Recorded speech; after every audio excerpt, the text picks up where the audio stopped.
Hey, thanks for coming in.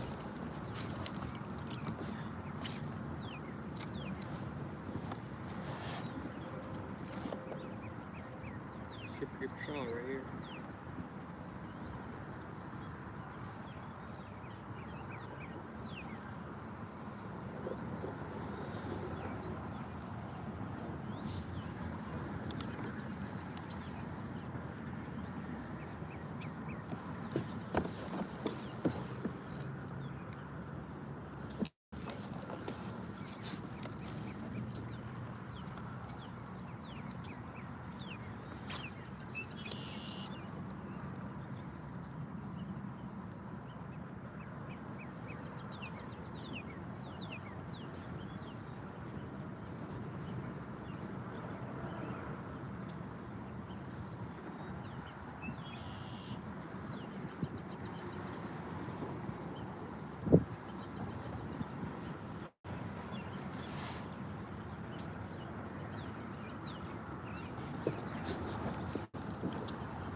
I'm back, brother.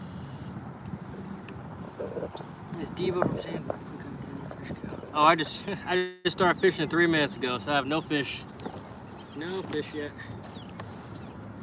It's just a real small pond or a small lake, so there's definitely bass in here. But how many fish? Oh, nothing so far, Joshua. Thanks for coming in. I just started like less than 5 minutes ago, so really not enough time to catch anything.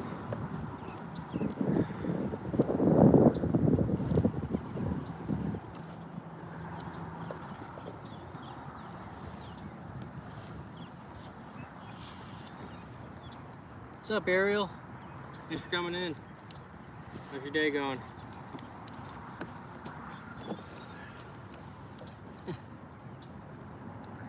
What's up, Chocolate Teresa? Thanks for coming in. Thanks for the like. Hey, Gregory, how's your day going, Greg? Nice pull, thank you. Hello, Yuri Miss. Thanks for coming in. This is an Old Town Sportsman 106, powered by Minn Kota. So this model comes with a trolling motor. It's 10.5 foot long, hence 106 moniker. But good. I'm glad to hear it. Nice, thank you.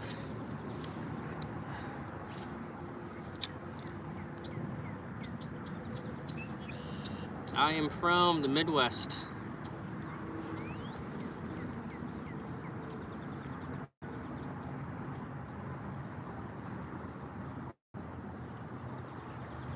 Just waiting on my son to get off the bus. Oh, fun. I love to fish. Good, me too. I'll check back in about an hour, brother. All right, Ace High, thanks for coming in. I'll see you then. Same. What does not... Oh.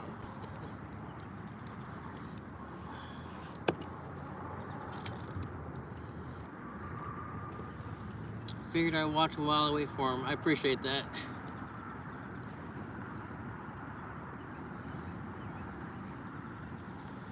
What are you using? I'm using just a little leech with a chartreuse tail on here. This is a 1/16 of an ounce extra wide gap jig head. So water's a little stained here at this lake. It's clearing up a little bit, I've noticed. So I always put a little chapstick scent on there after so many casts, or after I catch a fish, especially, kind of cover up the scent. Are you going to catch a big one? I sure hope so. I hope so. There might be a big one in here. It runs next to a bigger lake that I've been fishing out here. When it rained a lot recently, the two lakes connected, but the water may have gone back down to where, there's two separate lakes now. So there might have been a couple of big bass coming through.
Hey, what's up, Rude? What's up, Darren?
I think some kid was throwing rocks at me. Heads up, Carter is good. They's coming in. Let's go, big fish. Waiting for the big 20-pound fish. I don't know, is there? I'm not sure there's one here that big, but there might be. Hey, Cowboy Joe, thanks for coming in. Like and sub. Good luck, brother. Thanks, Grey Wolf. Something, like I said, somebody threw a rock at me just a few minutes ago.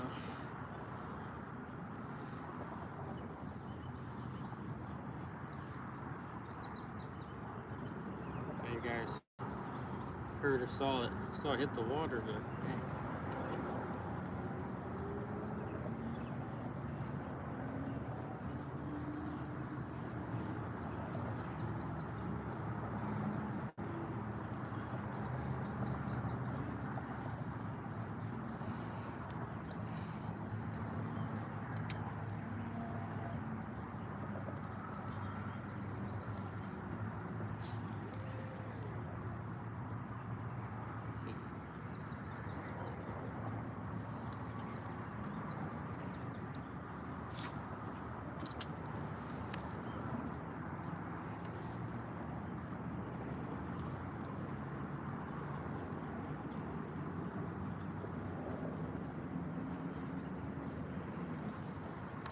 Hey, what's up, Caleb Beck? Thanks for coming in.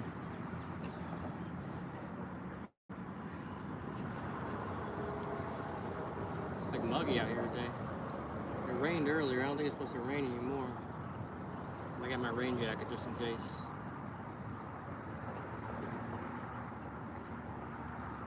Trying to make sure no one.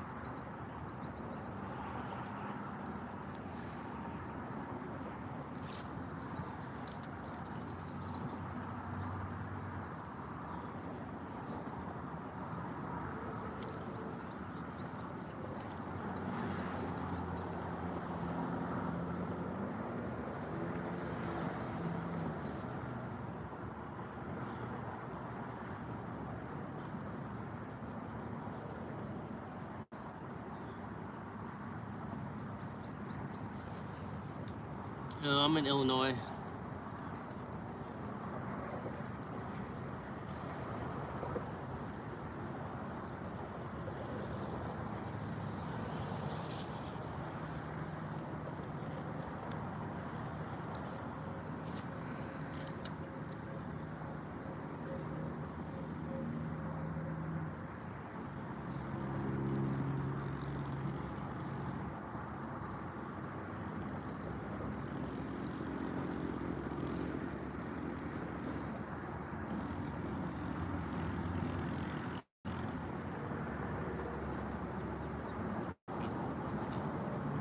Yeah, I'm bass fishing.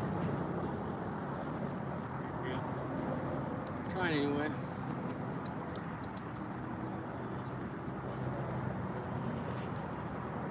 This lake here, this lake right here is pretty shallow.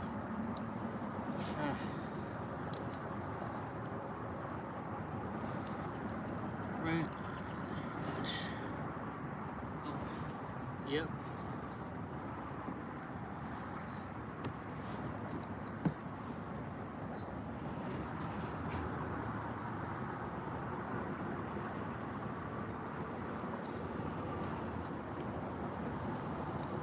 You look.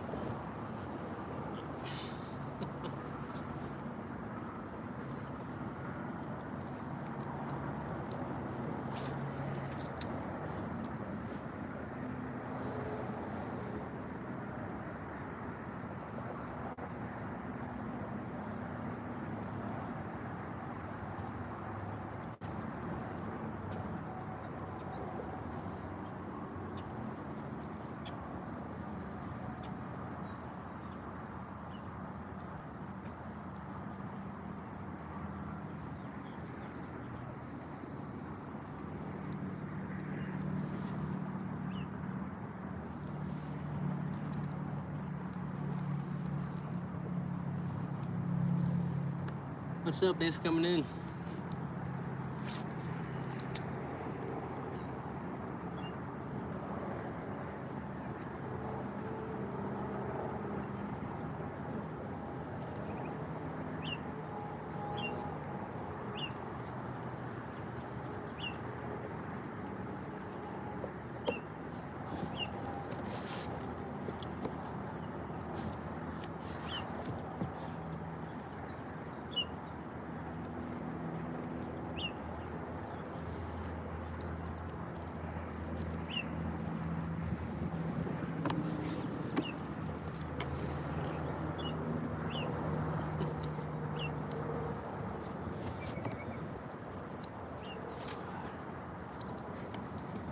Fair enough, thanks for that.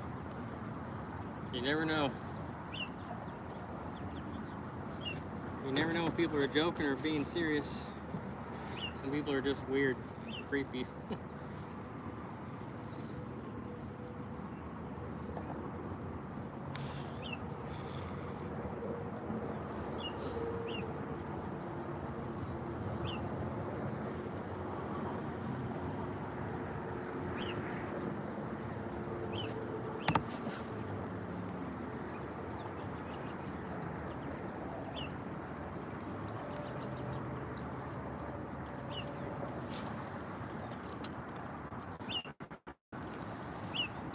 Good day for fishing. Temp, I believe it's 75 degrees.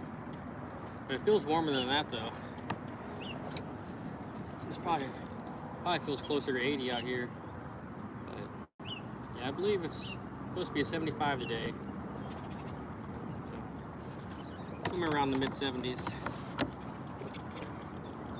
Monday is supposed to be like the hottest day, like 80, somewhere in the low 80s. I think the weekend's supposed to be pretty nice. 70s. I think Sunday might be in the 60s.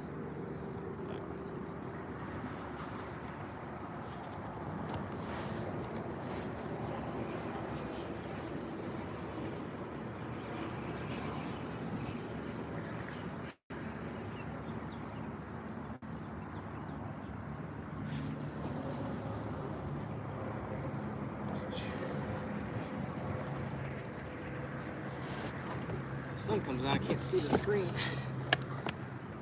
Hey, what's up, Logan? How's your day going, Rude? Is it humid there? Feels pretty humid.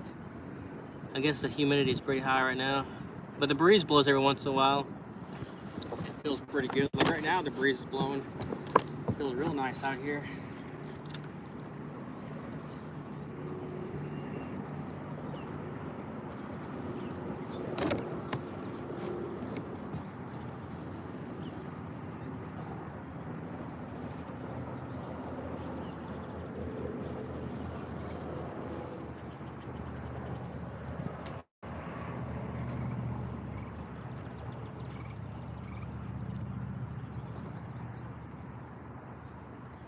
I guess I will say, so we're talking about the temperature, I will say that my phone may overheat.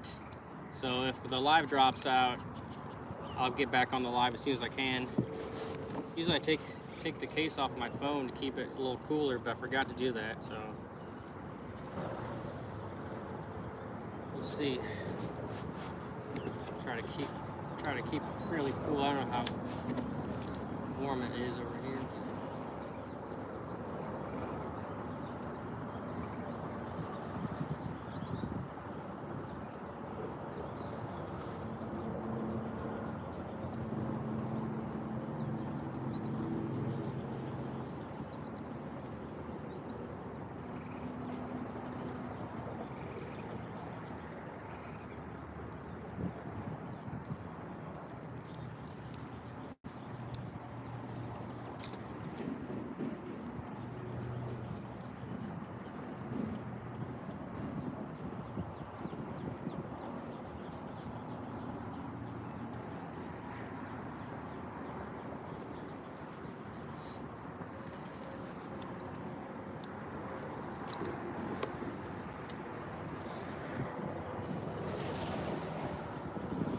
Back here in a second, my back's starting to hurt.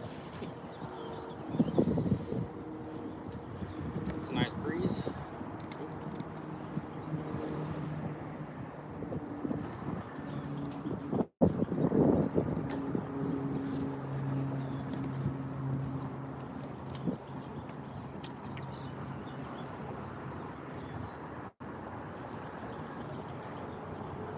I expect we'll catch a few bass today, but I'm not sure. T-bone, this coming in, buddy. I'll show you what I'm using. So this is just a Nico brand leech. I think it's some kind of voltage color, but it's black with a bright green chartreuse tail on there. The water here is pretty murky, pretty stained. And I got a 1/16 of an ounce extra wide gap jig head on here to keep it weedless. What's one of your favorite lures that's easy to work while sitting in the kayak? So this kayak allows me to pretty much, work any bait I want to. In my previous kayak, it was just a basic sit-in kayak. I couldn't really use anything, that required my rod to be pointed down at the water, like a crankbait or a jerkbait or something like that. But this kayak, I can stand up in it and it's super duper stable. Well, it's extremely stable, so I can stand up in it and I can throw whatever I want. If I need to stand up and point my rod down at the water to get the crankbait to dive down deeper, or if I need to do a couple downward pops with my rod, I can do that too. So, but I would say anything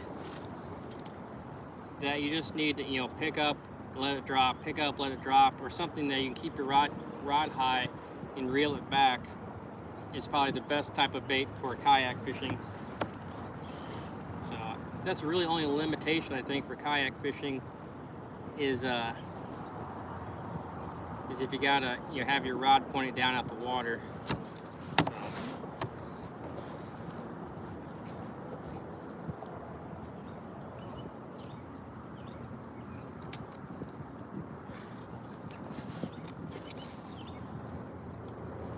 Oh, that was a strike. Oh man, come on. Was not expecting that to hit. Dang it. I grabbed it right next to the kayak. I don't think it'll come back. I feel like a pretty good hit too. See if I can get it to bite again. guess not. It happens sometimes. You get bit right next to the kayak. That's why it's good practice to let your bait fall right next to the kayak before you bring it all the way out of the water. Sometimes they'll chase it, and they won't try to grab it until the end of your cast. So I'll have to remember that spot when I come back down here later on, maybe. See if I can't catch that fish again. I guess I can cast back there and see, but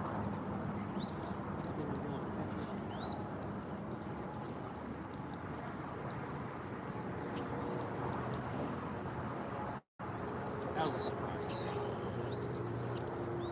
It was definitely a bass too. That thing smoked it. I mean, maybe, I don't know, maybe drum in this water. I caught a couple drum yesterday. So.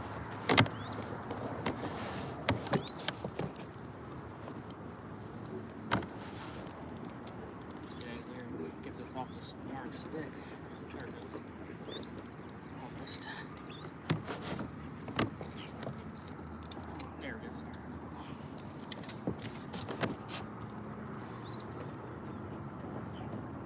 Check the comment before I get in there. Nice, thanks. I just got my first kayak last week and it's full of awkward sometimes. I understand that. What kind of kayak did you get? I've always used Old Town kayaks. You know, I've been kayak fishing for probably going on 15 years now. It's fun. My last kayak, my only other kayak, was an Old Town Otter. Just a super duper basic kayak. But the best part was I sat like right on the water. Unlike this one, I'm sitting up off the water, you know. But it's fun when a fish jumps right in front of your face, like a bass or whatever. And the something about the other kayak I had was it was super lightweight. It weighed only like 35 pounds or something, so I could just drag it around, put it on my shoulder, and carry it around with me.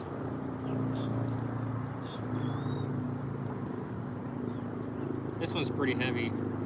I mean, I can drag it if I have to, but it's pretty heavy though. It's got a tri-hull on it, so there's a couple of spaces in between the three hulls that you can put like a cart with a couple of like bars or bunks on it. You put it next to the kayak and lift it up, put it on there, you can wheel it around, no problem. It makes it extremely easy to get it around.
So this ain't a very big lake or whatever, so probably just take our time working through all this. Ain't a lot of ground to cover. Oh, there's one. Okay, let's go. Let's go. Fighting hard. Fighting hard. Let's go. Alright, first one of the day. Should have been number 2, but the first one bit right at the kayak. Didn't have time to set the hook on her. Let's go. Awful pale. Puts you down deep. It's been just moving up. Let's go. Put a little scent on here. Always put a little chapstick lure scent on here. Seems to stay on there really well. Unlike spray and stuff like that that the companies make. I should bring my sunglasses. Nope, not casting a frog. I got a lifetime Teton. It's too heavy too, but it's still on top. So yeah, single on top's the way to go for sure. Oh, nice. What's up, Vladislav? I'm not sure how to say that. Thanks for coming in. Appreciate it.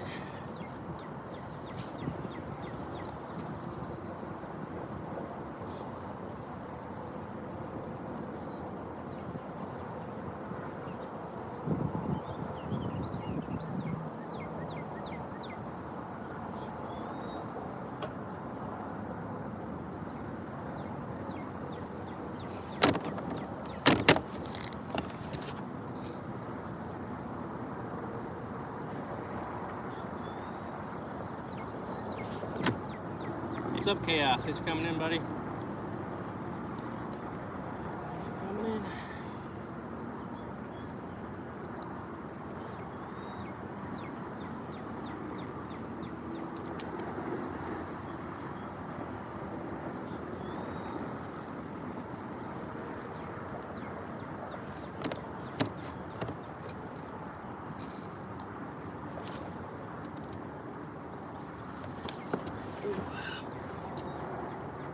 Hey brother, stop and say hi, leave a like. Thank you, appreciate that. Going camping all weekend? That sounds amazing. It's actually a good weekend for camping around here. Maybe I'll look into that.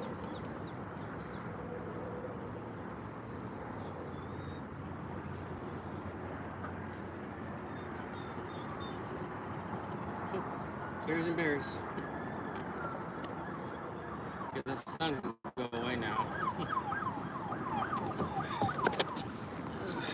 See how warm my phone is. Try to cool it off a little bit.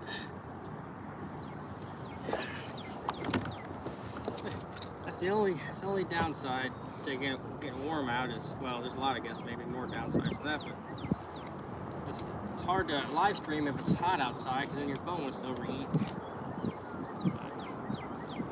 Hopefully soon I'll be getting my new mount for my kayak so I can put my action cam on it and start recording a bunch of hours of footage to put together for some long format videos. So that's to come eventually.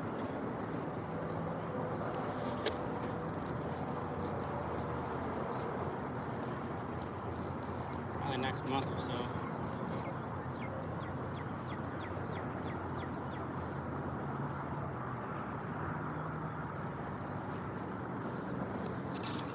Cheers, brother. Good luck, bro. Thank you.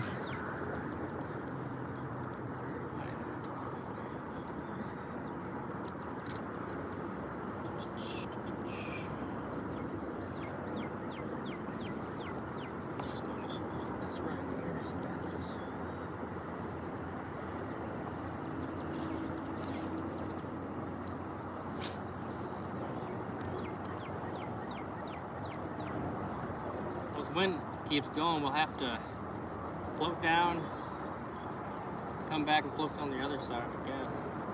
This wind keeps up like this. It's not like super windy. It's pretty much like the perfect wind, you know, just enough to push me down the water, but not so fast that I can't fish an area.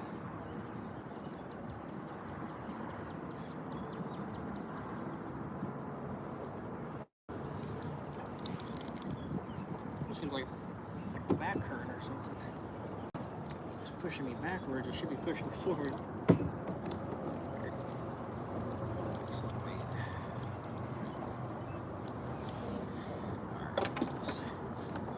Paddling.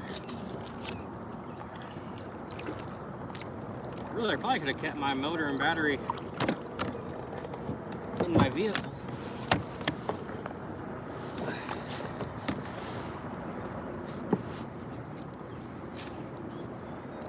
It's not extremely windy or nothing out here today, so I could probably just paddle around.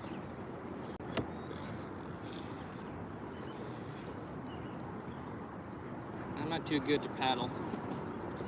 Just don't want to be fighting the wind all darn day. That's the biggest reason to have a motor on here, is just so I can fight the wind. I've done my fair share of paddling against the wind. I put in my time, probably a decade's worth of paddling against the wind in my kayak.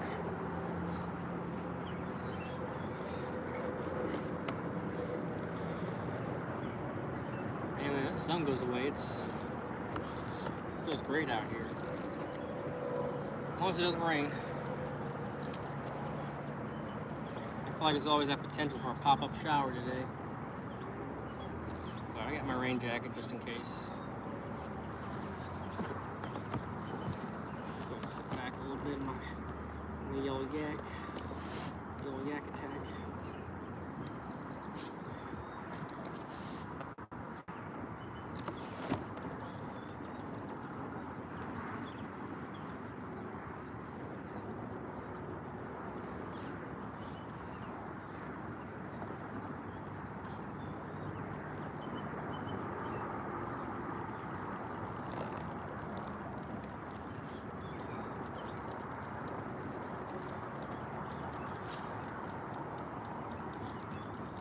If we get down farther, we can see if the other lake is still enough water down here that you can get back to the other lake. It was high enough a week and a half ago that you could get through that spot over there. I guess that was almost 2 weeks ago, I guess.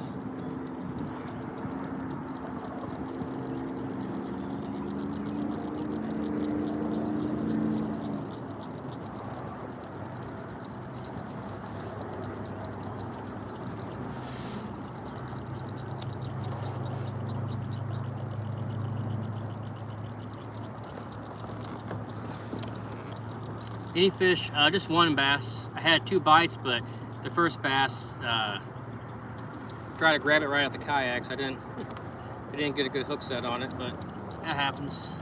Hey, Zero's Garden, thanks for coming in.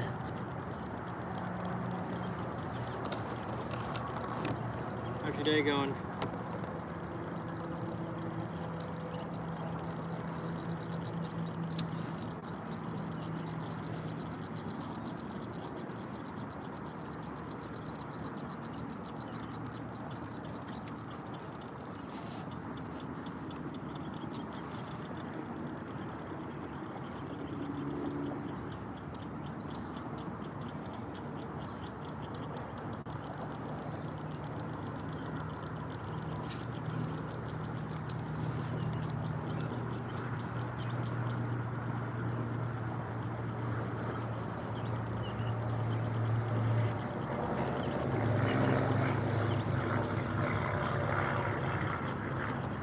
So this lake's pretty shallow, so I mean you could probably cast pretty far out and still be pretty shallow. That's why I don't like fishing here in the summertime, because it dries up. You know, I mean it looks deep, but you go to put your rod in the water or your paddle in the water, you hit the water, you hit the bottom pretty easily. Another blessed one, brother. Yes, sir. Outdoors crew. Thanks for coming in, buddy. Dark clouds. Yes, sir. Any fishing info that's coming in? Yeah, so let me turn it around. There's actually some sun over here. It's pretty light outside, but you got dark clouds right here, but you got, you know, lighter. I mean, like there's always that chance, I guess, for a pop-up shower out here, but I got my rain jacket with me and I got my rain pants in the truck, so just in case.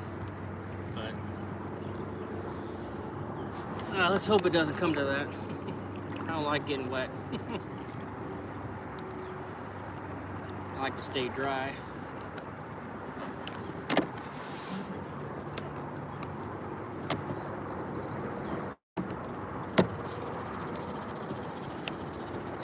Try catching some bait with the cast net and nothing. Dang. I don't use my cast net too often. Pretty much never, I guess.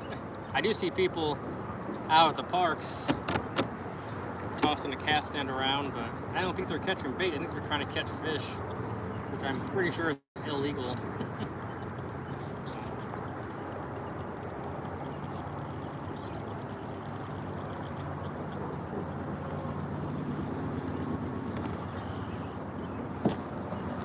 Hey, what's up, Evo? It's coming in. I think rain is coming. I hope not.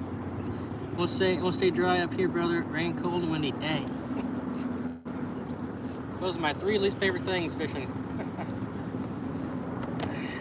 Wind. Well, I like some wind, I guess, but not a lot.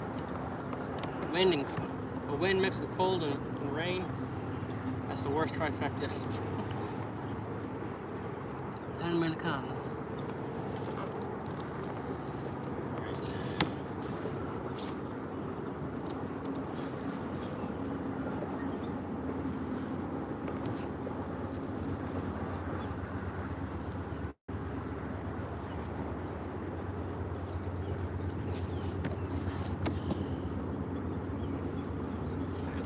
On the sky for lightning maybe, but I don't think it's gonna happen. I checked the radar before I got here today, so they're supposed to maybe, it's almost 4 o'clock. I should be past. It showed like a little blip of something about 3:30 around here, but it's almost 4 o'clock now, so I don't, like I said, it could be a pop-up shower or something, but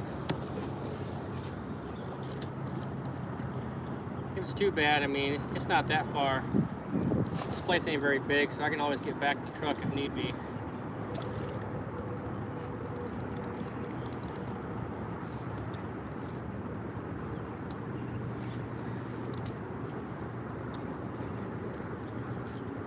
Drop that, didn't I?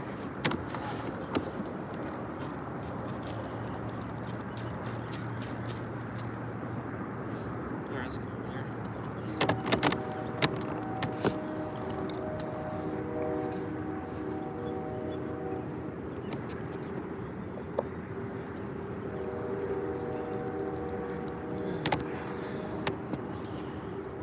Training.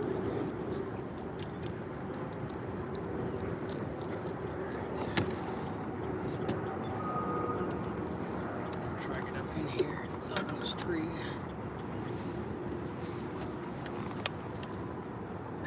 Here we go.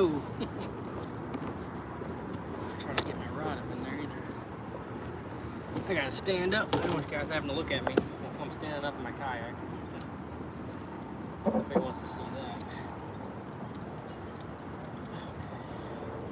Oh, just a little bit piece of bark.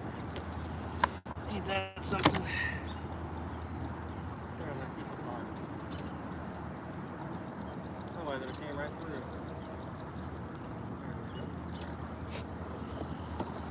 Put it reversed, Harry. Oh, see what this plan is.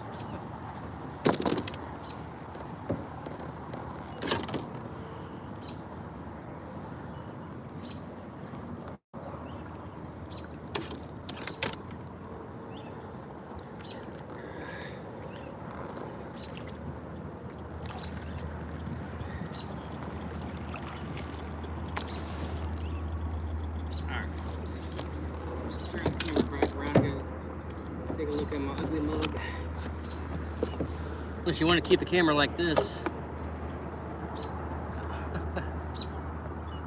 Mute what?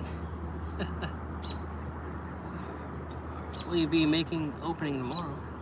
You know, swimming. Do I know how to swim? Is that what you're asking me? I know how to swim.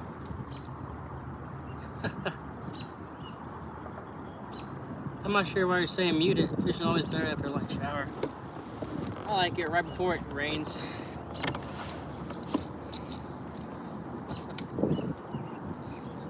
Did you see what we're were you assuming I was going to do something else? Don't worry, guys. That's the last sign of rain.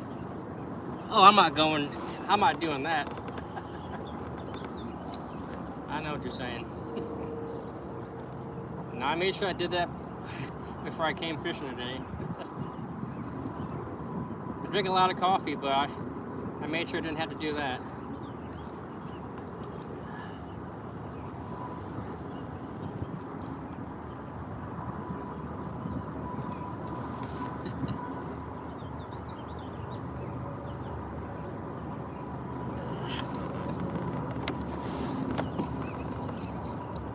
Yeah, that's rain. What are you talking about? It's heavy torrential downpour.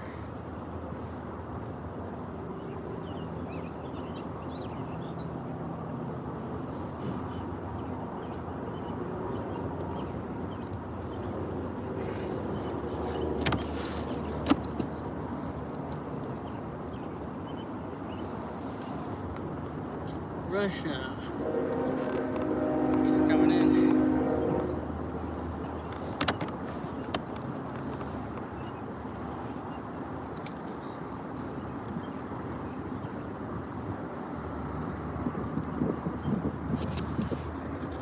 Turn back around.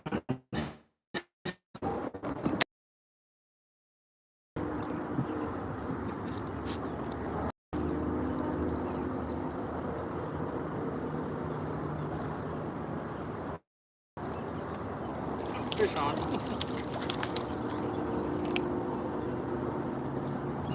Oh man, look at this monster. There, now quit rolling around.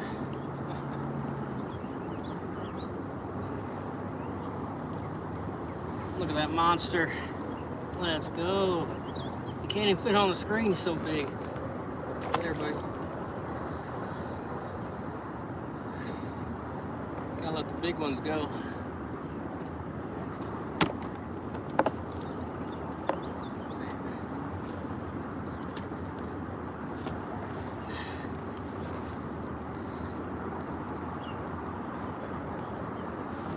PB for sure.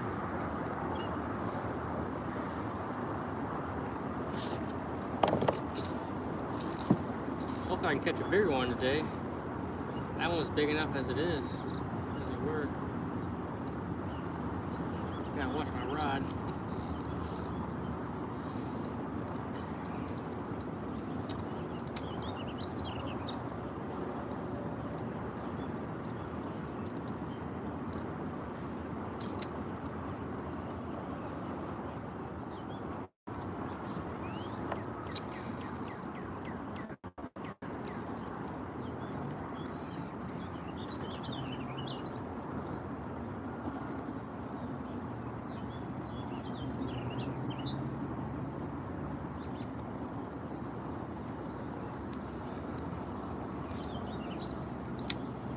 Cast out a little farther, see what happens.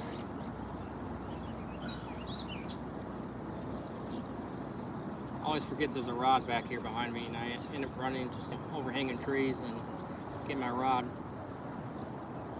in it. This thing is tough about the river that I fish in. Like sometimes the current gets super fast. I have to get my rods back there, I bring an extra rod, and next thing I know, my rod's bending over, getting ready to break. These rods are pretty tough.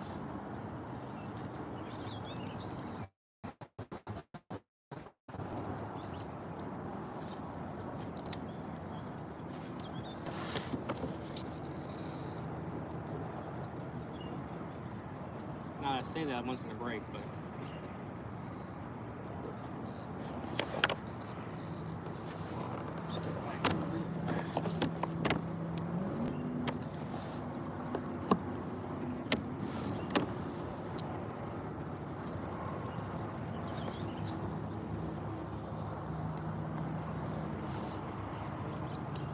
cast out a little farther.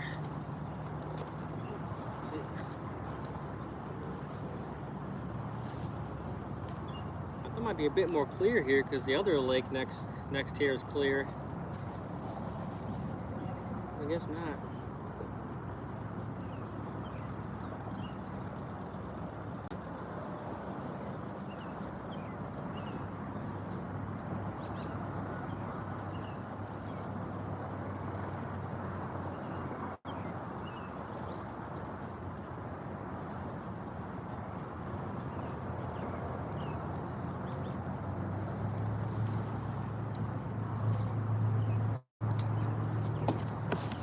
little hero saying, be the ride.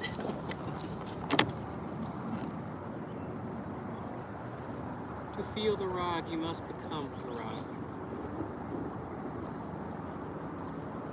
I think Confucius said that. Plato. One of those philosophers. To catch the bass, you must become the bass.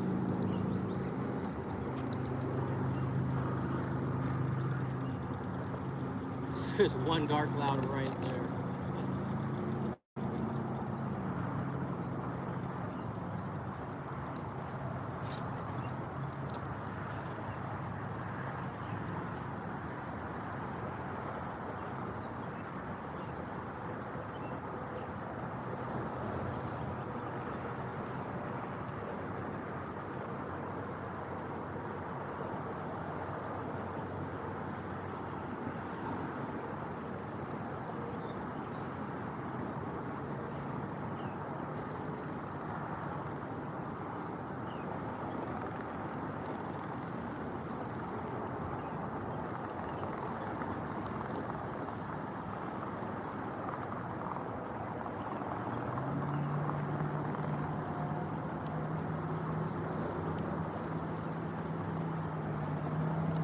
Tommy.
Here's a jumper. Get in here. Get in here. I'm not gonna catch any big ones today. We're gonna catch them though. I feel like we're gonna catch maybe, who knows, maybe 6, 8, 10 bass today. But that was number 3, I think. Probably should have been number 4. But I said that bass bit right next to the kayak, right as I was gonna take it out of the water. Man, that cloud looks ominous as heck. As long as it's going that way, should be fine. We'll see. Oh, I hear some thunder. Oh no. Great. I don't know the way it's moving.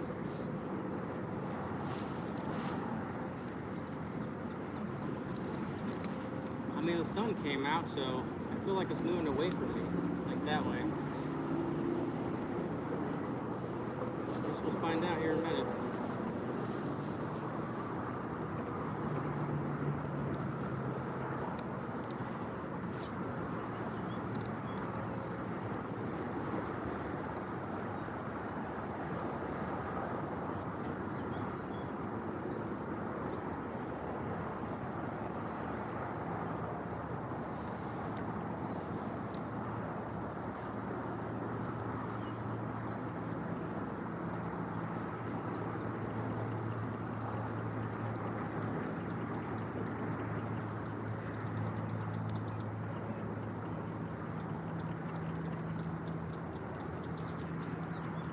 I think it's moving that direction.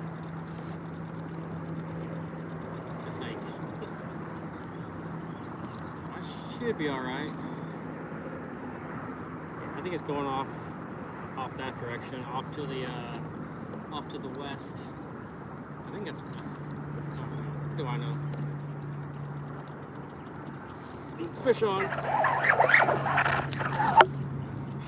I hung up on my phone. Another dip. Another jumping jack flash bass. I'm saying, I think we're gonna catch mostly small ones today, but hang on, son. All right, let's get you back in the water. Let's go.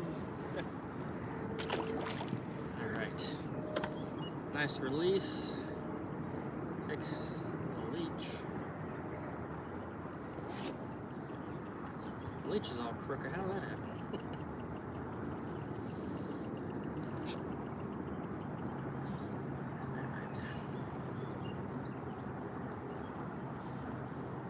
Looks like we're going to catch quite a few potentially today.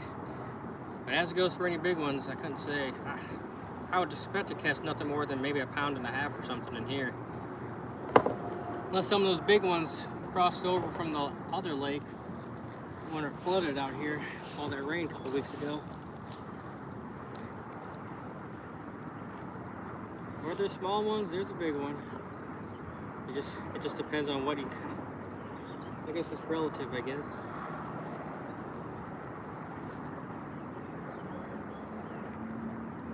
Yeah, that storm's going off that way. So that's good.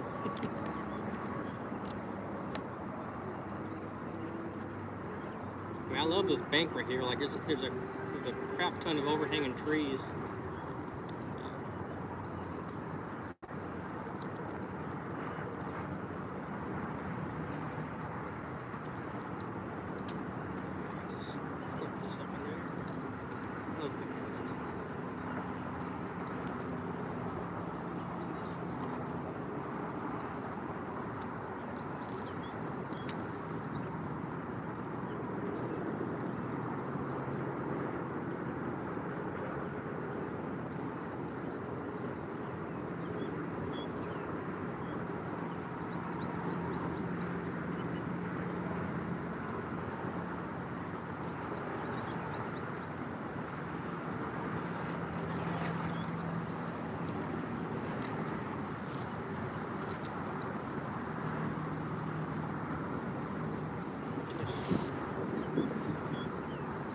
It's a nice breeze. I guess it's blown like that because the rain clouds in front of me. But I'm pretty darn sure that's going off that way. It was beside me, now it's in front of me, the rain cloud, so it should be going away from me. I will take the cool breeze. I think it's bringing it to me, so. Yeah, man. W, there's a softball in the pond in my backyard. Oh, nice. I remember I found a baseball. I think I found 2 baseballs 2 different years when I was down Florida fishing.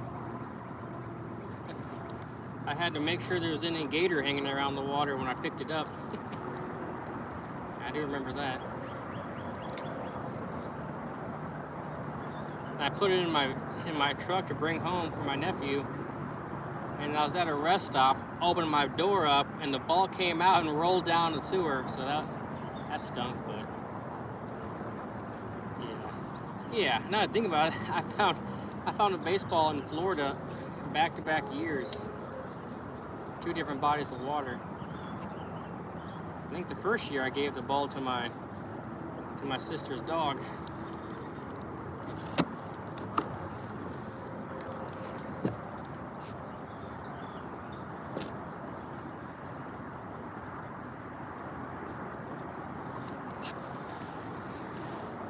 I need to make a Bass Pro run. Yes, sir. Yep. Steve Scuba.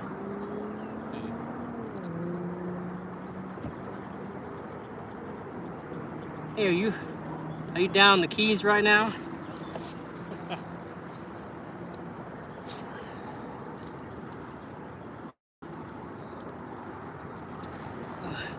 Talking about softball. Oh, okay. I caught a couple of bass that looked like they ate a softball.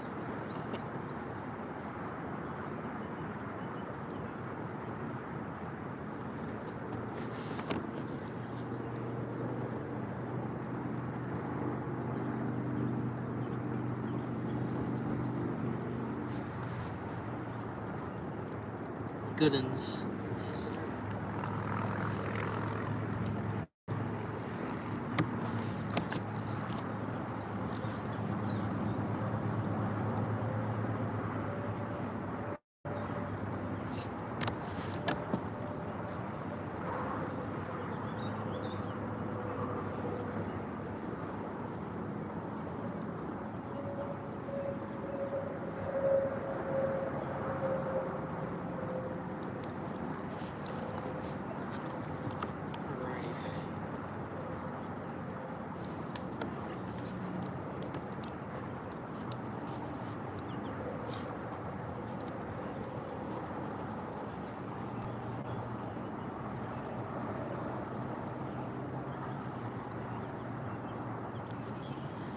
What you gotta buy from Bass Pro Shop?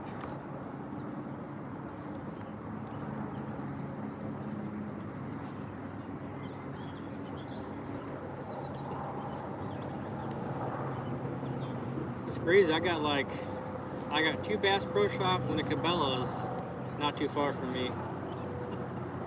It kind of forms a triangle. You got the Cabela's, you got the Bass Pro Shop, you got the other Bass Pro Shop over here. You can hit up all 3 Bass Pro Shops, or, well, I guess Cabela's is owned by Bass Pro Shop, but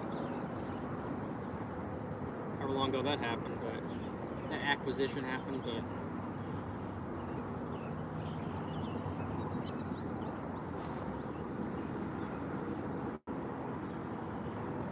really only one of the stores is worth anything.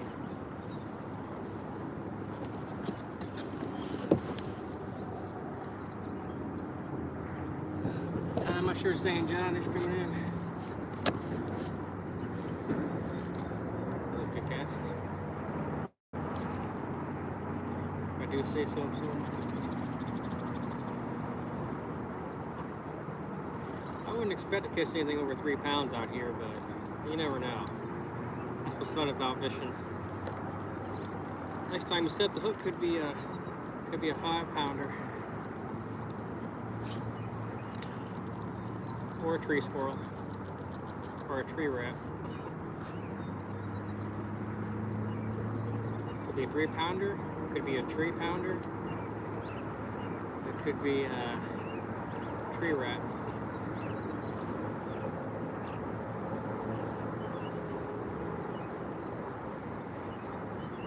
Okay, you can be a drum. We caught 2 drum yesterday. I hadn't caught a drum in a couple of years out there, and I caught 2 yesterday. Caught some bullfrogs a couple days ago. That was fun.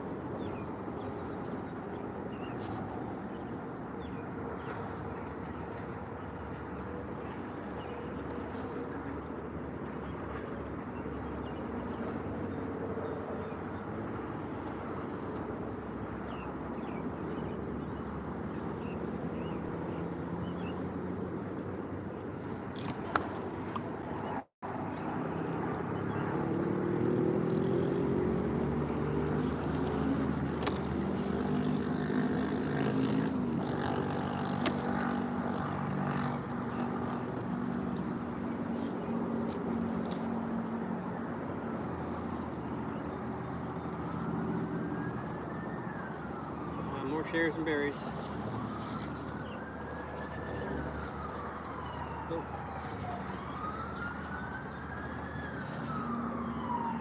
Ammo rolling.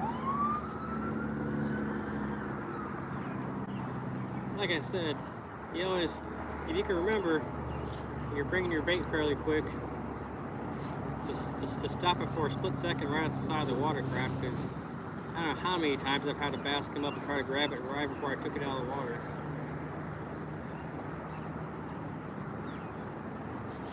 I mean, I've had some big ones just turn on her at the last second. Broke my heart.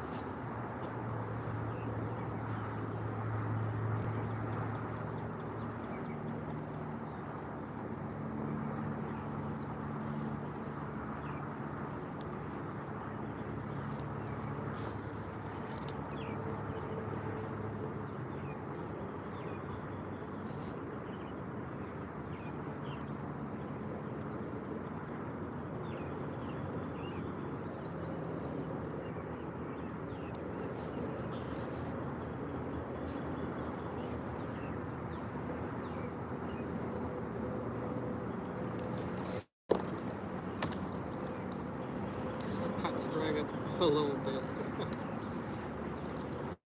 It's okay if my drag gives a little bit. I can't give too much though. Okay.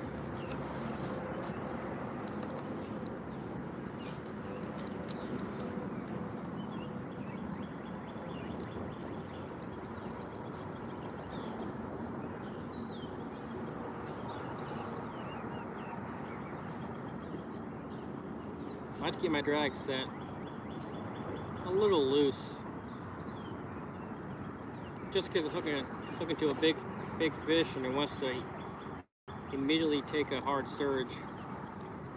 So I give it, you know, then I won't have time to loosen the drag if it does that.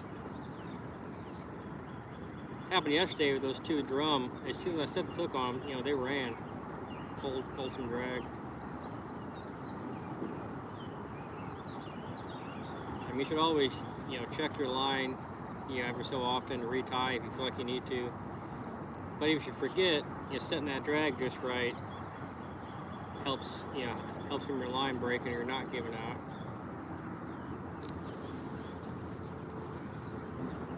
I've had a couple times where I've set the hook and my knot just give out, or the weak point of my line just, you know, finally let go.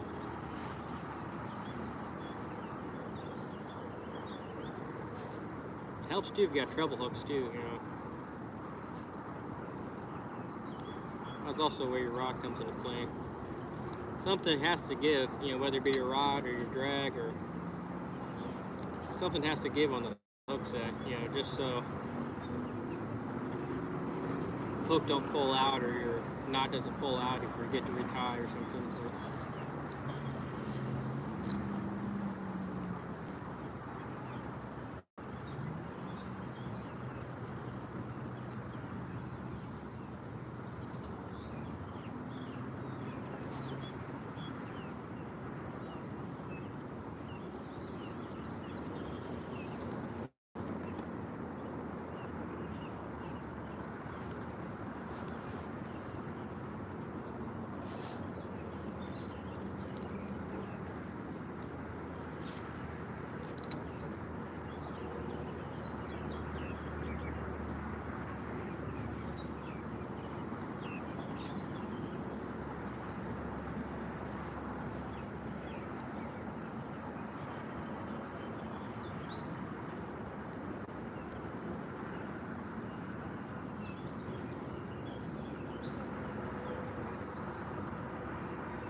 There's a lot of small fish in here. As you can see by the bass I'm catching. Drum, black or red? Black drum, just a freshwater drum. I've been wanting, I'm not sure. Are you a, no, what kind of question is it? All right.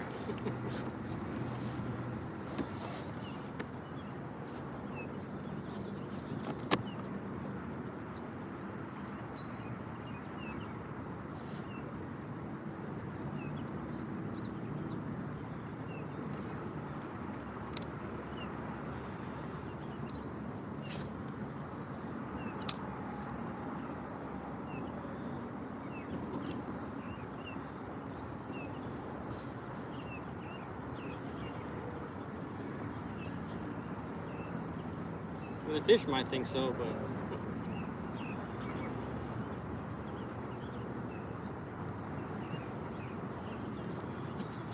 of course the fish probably think I'm an alien, abducted them out of the water.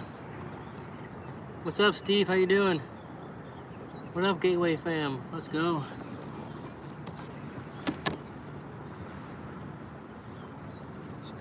Let's keep on moving. I mean, it's like there's current moving, but like I'm not moving at all, not even slow.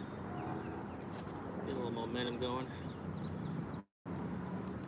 I think that the point where the two lakes converged is over there, I think. It's also why I was gonna put, oh man, that was a bite too, but it's also why I wasn't gonna put my my motor and battery here today, because it makes my kayak a bit lighter, and I can drag it through areas if I need to get to the other part of the lake. The lake that runs parallel to here.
I send you Good Hat with Canada post on it.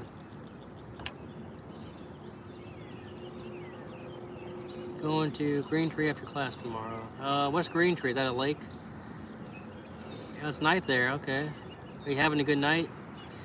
I send you Be a Good Hat with Canada post on it. I'm not sure what you mean, Darren.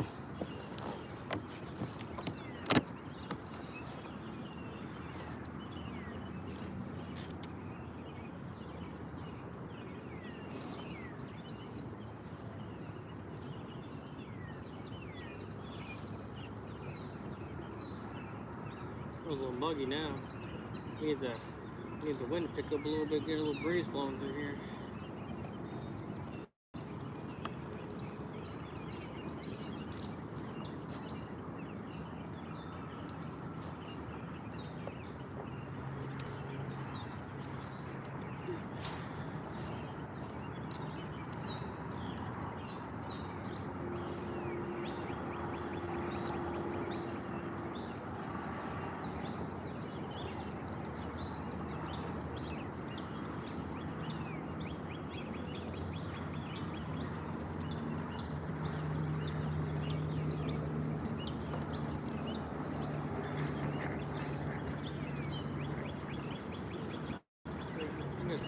There's a big old carp right there.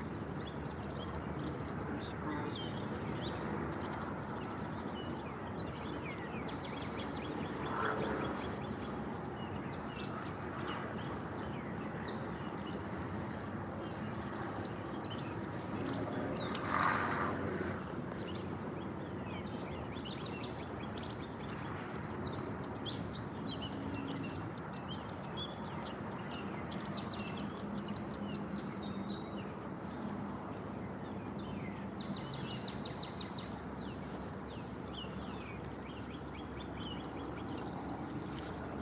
Whoops.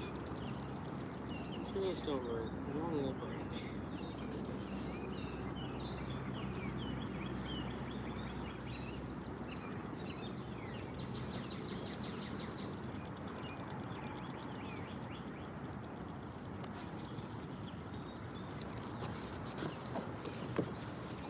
Shoot. Spot you told me about. I don't remember that, but fair enough. Will's Bikes and Fishing. Thanks for coming in, buddy. How's your day going?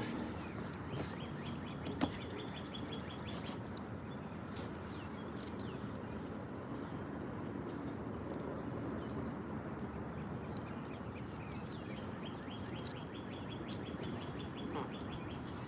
Doesn't sound like it got wrapped.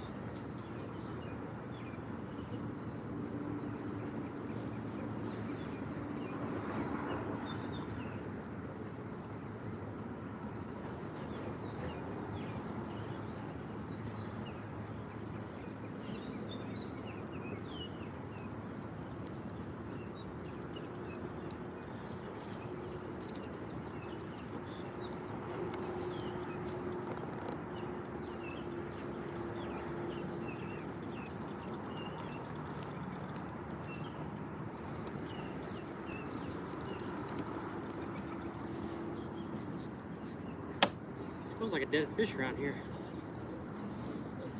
I don't see one, but it smells like a dead fish. Like a dead carp or something.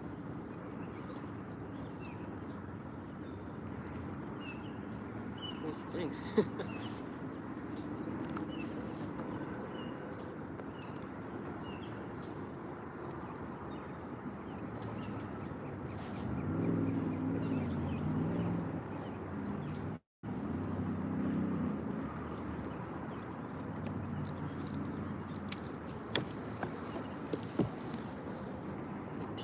Good, glad to hear it.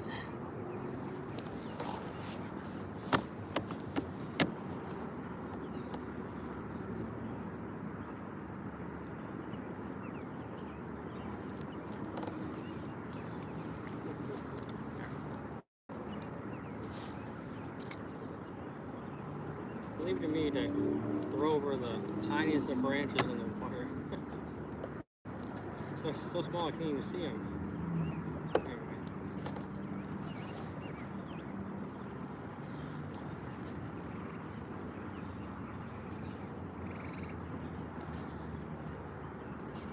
So it does smell back here. It does smell. It smells like a deceased fish, but I don't see one anywhere.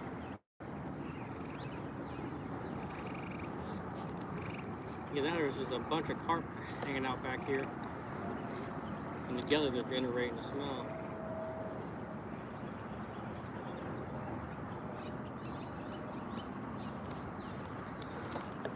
Oh, that was a fish.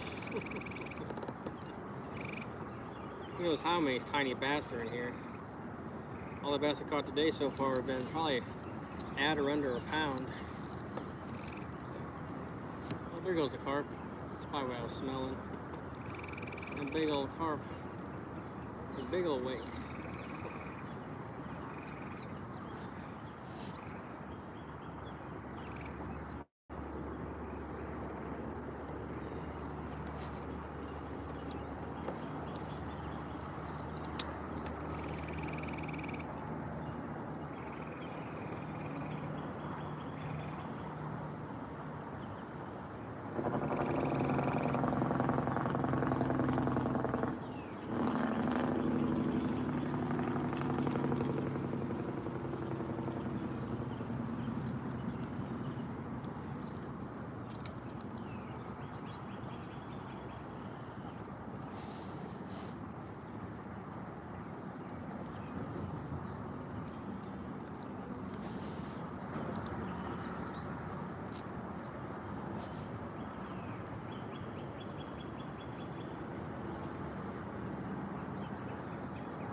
Hello, Green from Poland. Nice place and weather.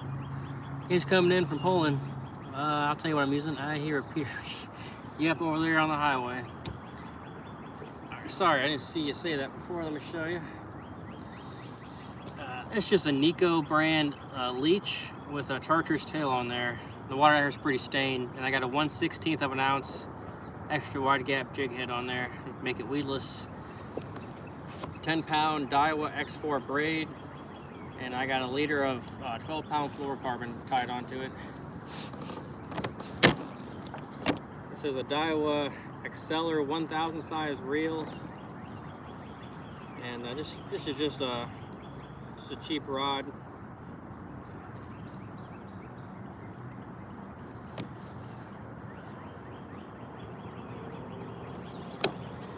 Hope that answers your question. Yep, I'm fishing for bass. Trying anyway. It's always a possibility of catching something else with this bait. I'm trying to catch bass. We caught what, 5 so far? 4 or 5? I think it's about 5. They're definitely in here, but size-wise, could be better in here. But so when we come around this little point and bend here, we'll see if there's enough water to get through to the other lake. Not that we will go over there today, but But if we fish the whole place, I feel like fishing still, then maybe I'll take my battery motor out and paddle back over there and get to the other side. Let's see. Are they big? Not in here.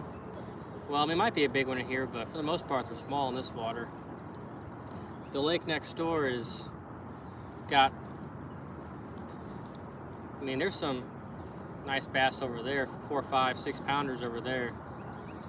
I mean, not a lot of them, but last summer I caught a 5 pounder over there. A couple guys told me they caught a 6 and a 7. How true that is, I don't know, but I think the biggest one I caught over that lake this year was a 4 pounder, a couple 3s. Not too bad.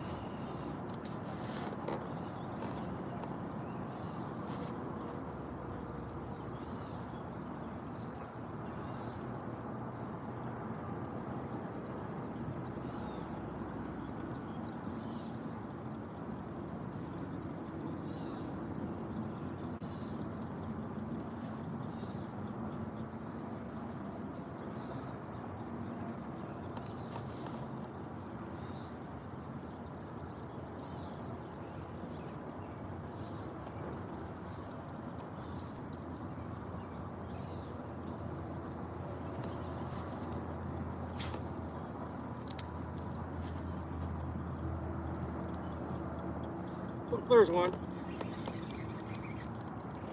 Well, this is a better fish. Oh yeah, that's fighting good. That's all you can ask for is a good fight. Even if they're not that big. He's not very big, he's fighting like a dog. Come here, buddy. Biggest one of the day, but he felt like he wanted to be big. It'd be a great fight when he gets bigger. There we go. Not too bad. And I thought I was about to jump out of the water again. All right. I think that's number 6. Pretty good. Not too bad, not too bad. We'll take it.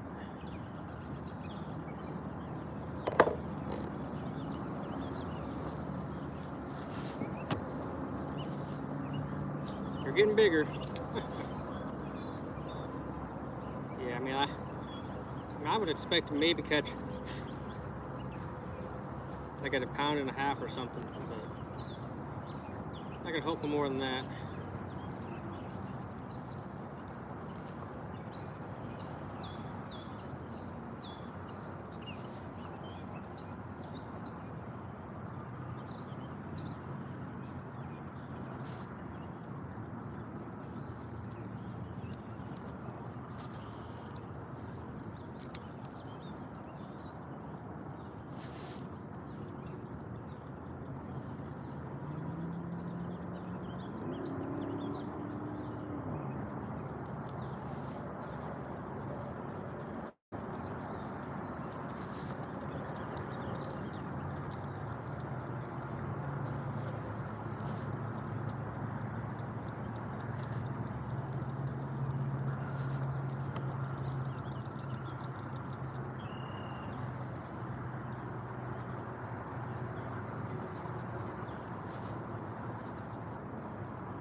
Hey, what's up, Michaela?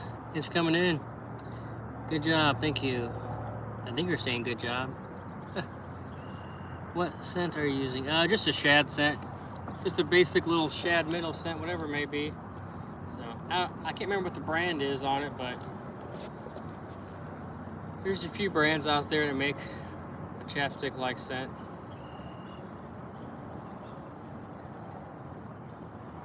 think one of them, I think it's like Bio something. They have a chapstick line that has like a bunch of different scents, like frog and trout, and just some off the wall scents besides just crawfish and shad. But that's what I have, crawfish and shad. Is that possible? Is what possible? Getting greetings from Mexico. Hey Zeus, thanks for coming in. Hey Zeus.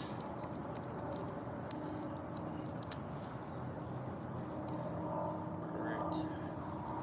Here comes the sun.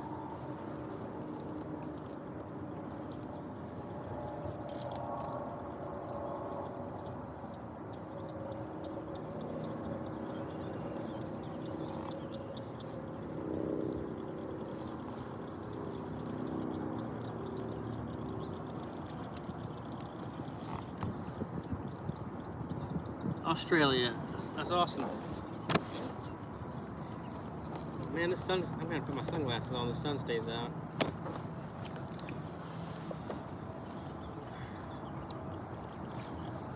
That goes without saying.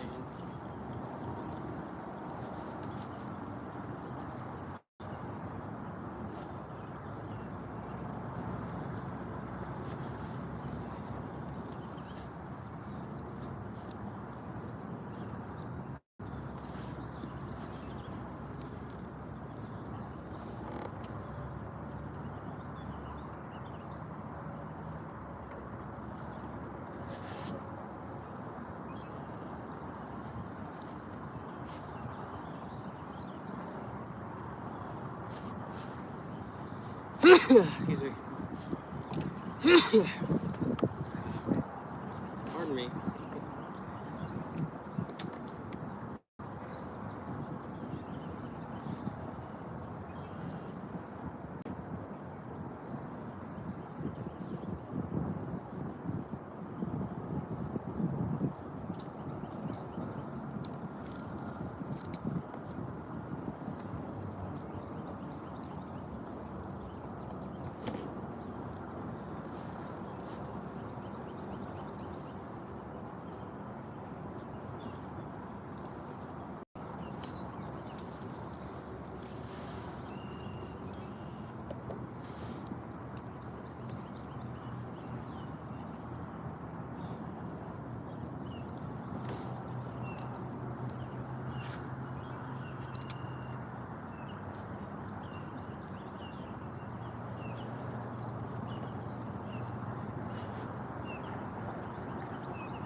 I guess you're asking, what am I fishing for? Largemouth bass. I've only been fishing my whole life. I've been doing YouTube for like 5 months. How long have I been fishing for? I already said that. All my life. So, thanks for coming in, everybody. Thanks for coming in, Pond Hopper and Chili Gang Adventures.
It's actually right here where that portion of the water connects to the other lake.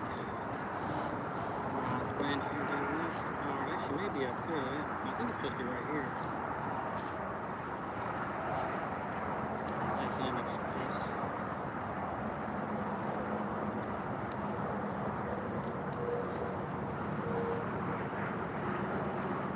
It's right there.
This piece of trash up here. Someone might be have a line on this 2-liter bottle over here. Maybe trying to jug or whatever. Catfish.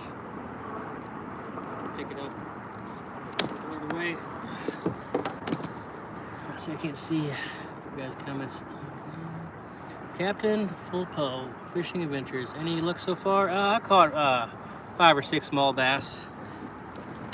Nothing too crazy, but they're biting pretty good, so can't complain.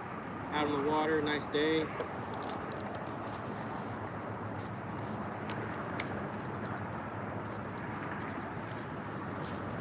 Let's go over here and see about this 2-liter bottle hanging on the water.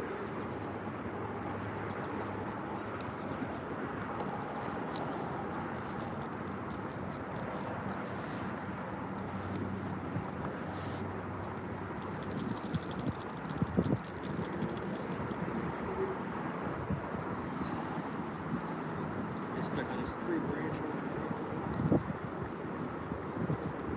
wind's picking up. Let's do it. I don't think this is a jump line. We'll find out. See if I can even get to it. There's a darn tree right here somewhere. Let's go ahead and grab it if I can get over to it.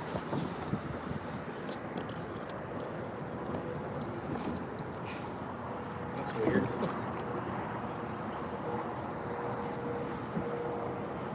I don't think there's a fish on here. Huh.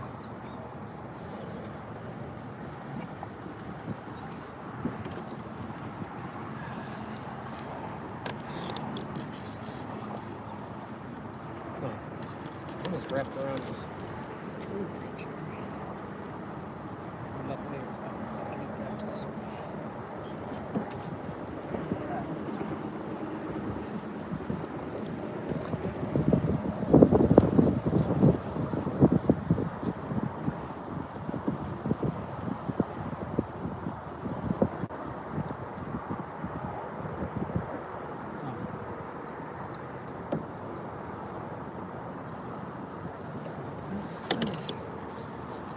It's just trash. I'll cut it off.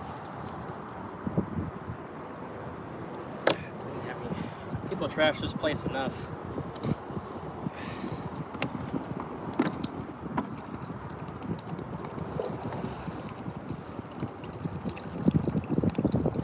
It's unfortunate that most places that you go fishing is trashed.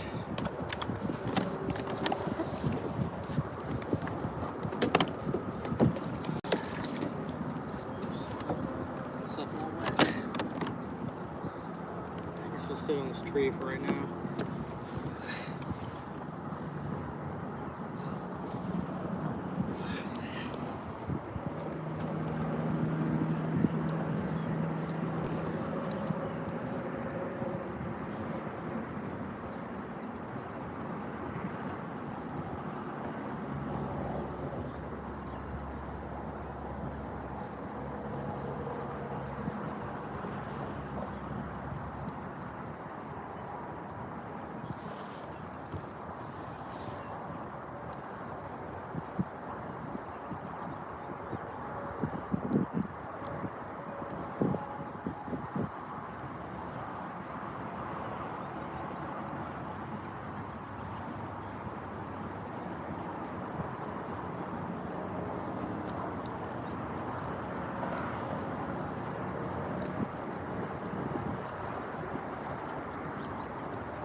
supposed to be able to get through the other side.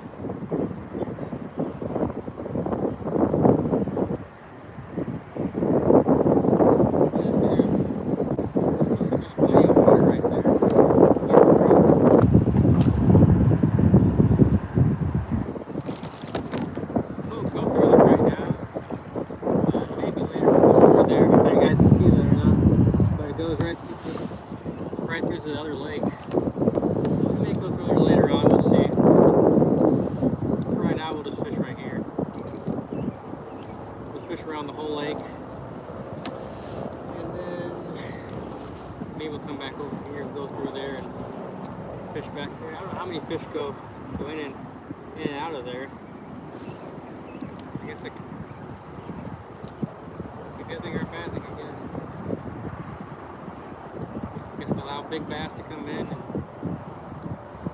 all other bass to leave.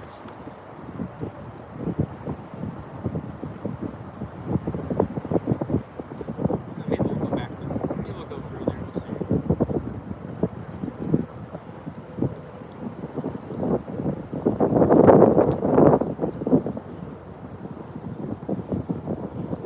Otherwise, we have to fight the wind.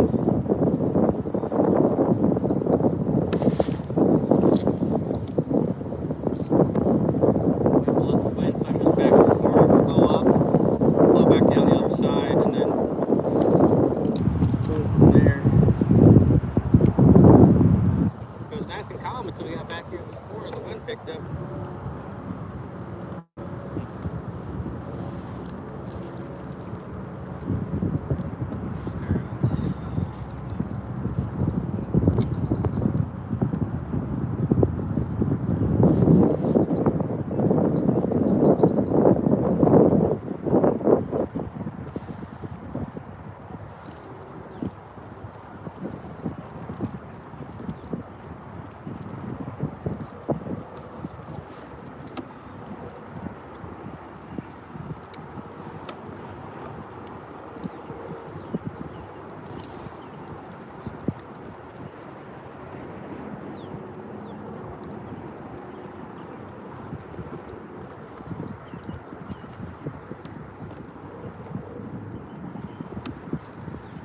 Sometimes you gotta let the trees be your friend and kind of push yourself off of them.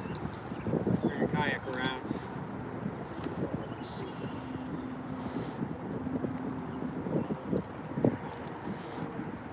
The wind has definitely picked up since I've been here, which is actually a nice thing. Nice little breeze blowing. It's fairly warm when the sun pops out. Almost start to sweat.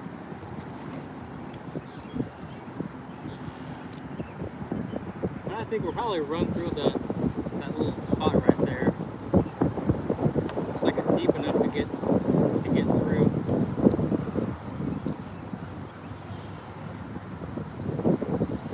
There's definitely bigger bass over there.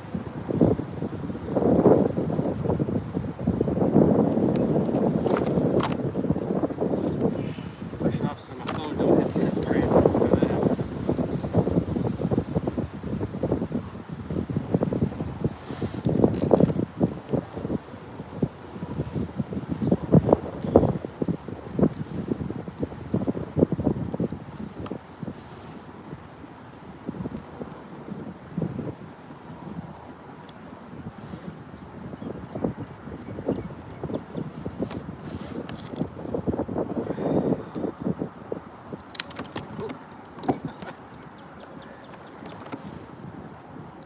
You gotta watch out for the trees, they'll bump into your camera.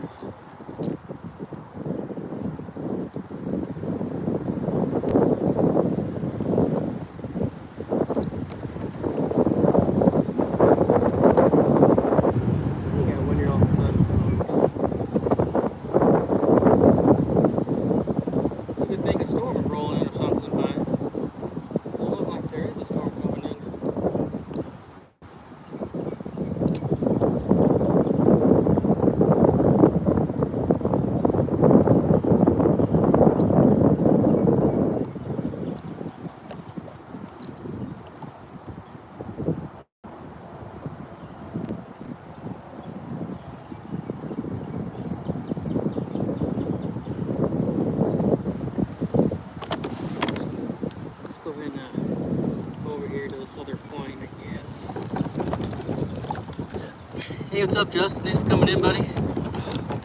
Collar's kind of running up the trees. Come on now.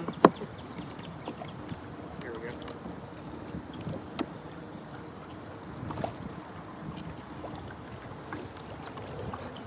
Water feels pretty warm. Probably because it's so shallow in here. Go across the water. Go across the water, we'll fish back in this pocket, come down this other bank, and then we'll probably go through that spot right there and fish in the other lake. Like I said, there's a lot of good bass over in that lake. I wish some of them would come through on this side, but I guess bass could vacate from this water and go over there, and the big bass would come over here maybe. Like, it seems like it's dead calm over there. Super windy here, dead calm over there, inside the other lake. Huh. I'll turn the camera around later on. You guys can watch me go through there. It looks deep enough for sure to get through there, but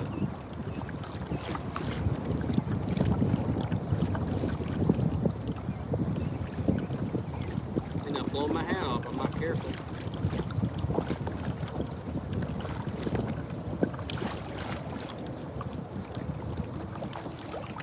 Let me go for it. Has it been 2 hours yet? Nope, not quite 2 hours. I'm not sure how long we're gonna fish for today. Probably 3-4 hours. Per usual. It's on average when I fish 3-4 hours on here. Some days less, some days more.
What's the score today? I've caught 6 bass.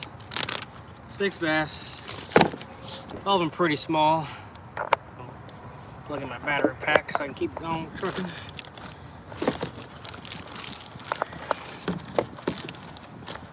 Thanks for coming in, everyone. Let's keep going. Like I said, I'm gonna fish down this right here, back in this pocket, then go down this back bank here, and then maybe try to hop over to the next lake next door.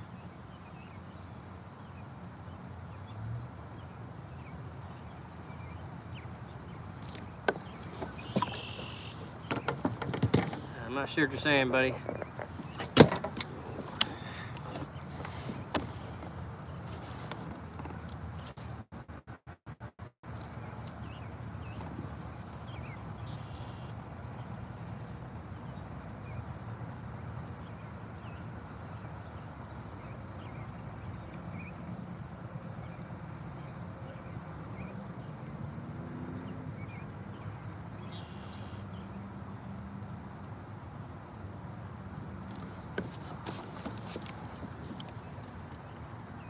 Oh, nice. 4-pounder is a really, really good smallmouth. Congratulations.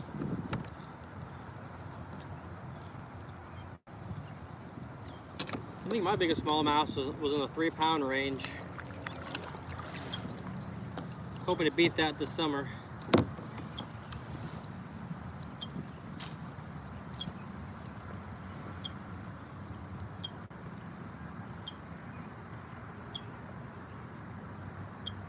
Maybe one day I can catch a 6-7 pound smallmouth. Hopefully. And a 10-11 pound largemouth.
What we fish from, man? Hey, Willie, thanks for coming in, Will. Largemouth bass. We're trying to catch some largemouth bass. We caught 6 so far. Stuck on a tree. Come on out.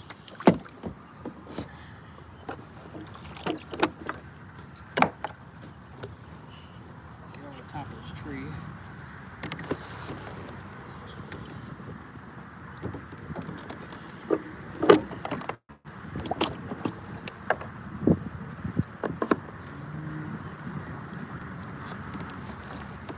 Any good ones? No, just small ones.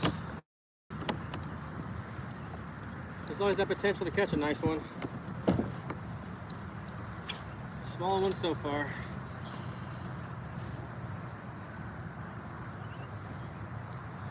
But once we get done fishing this back bank here, we're gonna go to scoot through the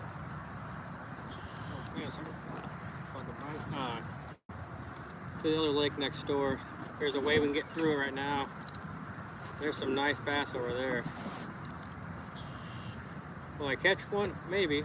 We'll see, but there's definitely an opportunity to catch a nice one over there on that lake. So, this would be an interesting lake to live scope because it's so shallow. I wonder, or just to see where the deepest part of it is. Not even live scope, but just have a fish finder on here and see the depth out here.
I'm throwing just a little Nico leech, black and a little chartreuse tail on there.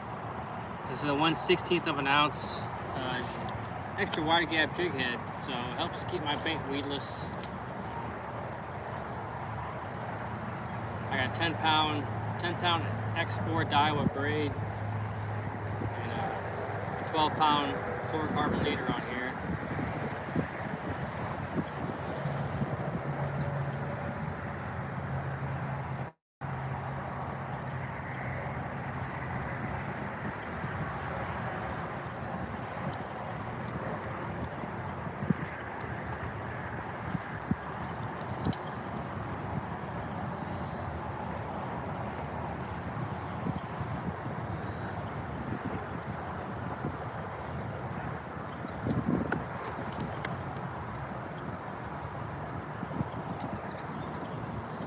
I've thrown it on a few times, Nico rig. It's good if you're not around too many snags. you know, because the hook's exposed. It's kind of like a wacky rig, right? But it has but the O-ring's on the first third of the finesse worm, and you know, when you rig it, you make sure you put the hook point in facing this way. That way, it doesn't drag across the bottom, grab all the grass and stuff. Nail weight in the head. I've caught some bass on an eco rig. I don't use it too often, but every once in a while I'll throw it on.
Not yet.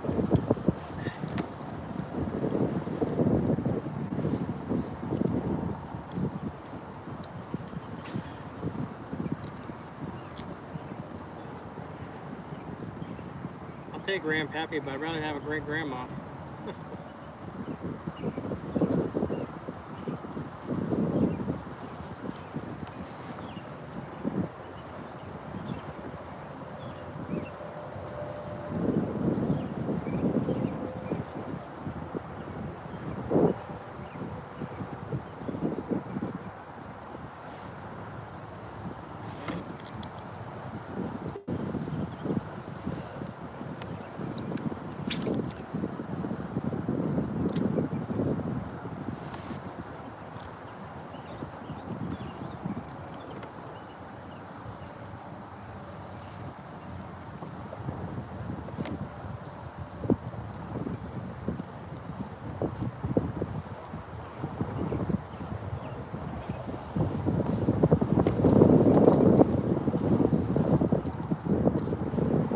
Just for gigs, let's try the chatterbait through here.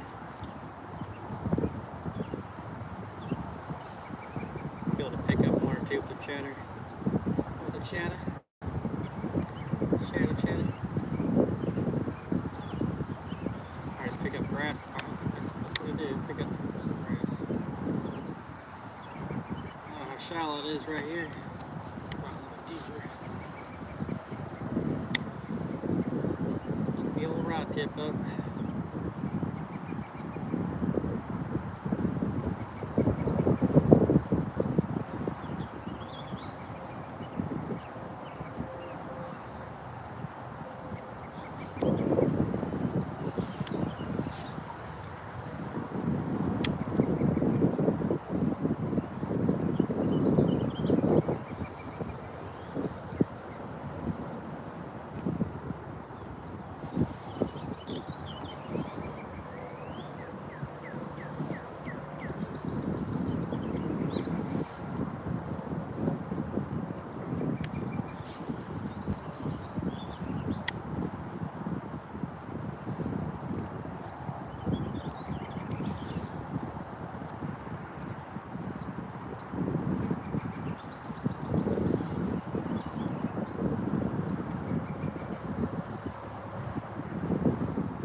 Choo-choo train.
I guess you might as well motor up over there and go right and shoot right through this little area right up here. We'll go back to the other lake.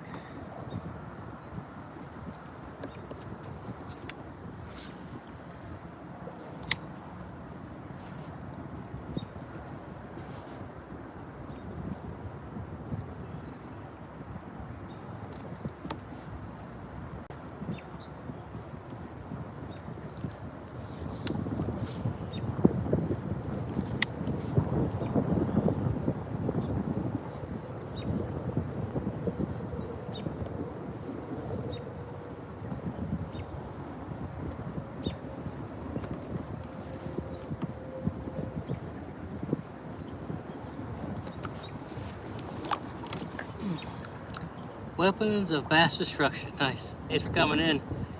My PB largemouth is 8 pounds. 8 pounds. My biggest smallmouth bass is, I don't know, like 3.5 pounds, something like that. Biggest spotted bass is like 2 pounds.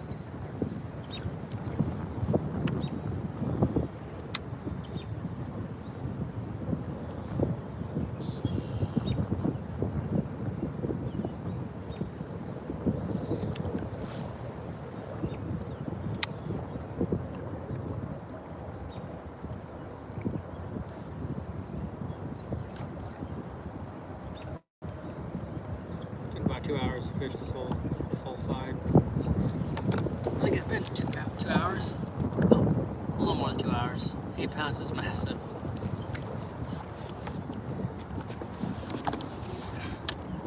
I think my biggest bass I caught this year is right at 7 pounds.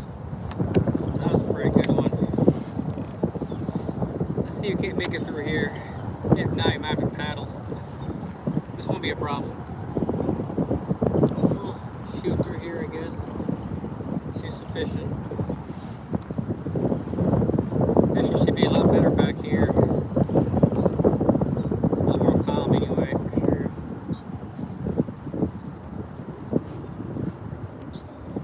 Now, I can't attest to how shallow it is back here, but we're going to see, I guess.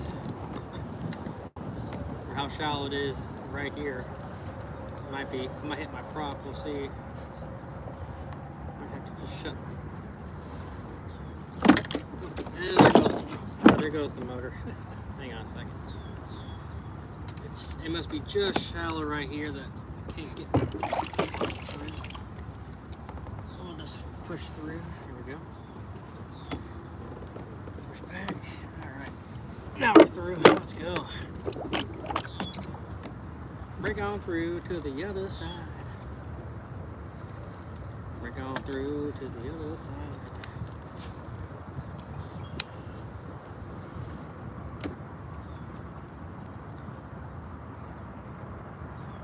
I had to pop on my sunglasses, on my sunnies. As they say in Australia.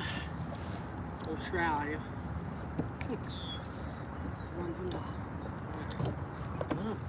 It looks like it's fairly calm right here. No, there's some wind right there, so we'll fish down this side until that wind captures us, and then we'll come back up to the back here and fish a little bit.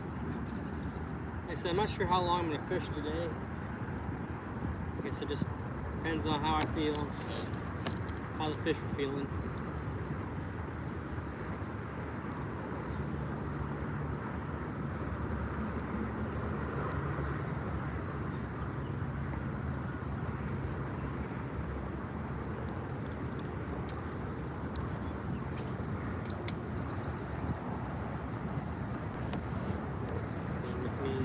We may hook into a real nice bass over here, but only time will tell.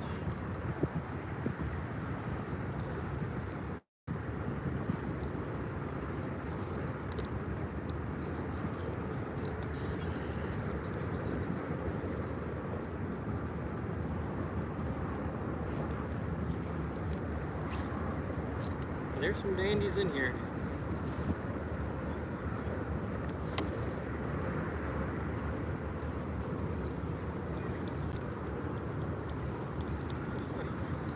Got us a tree pounder.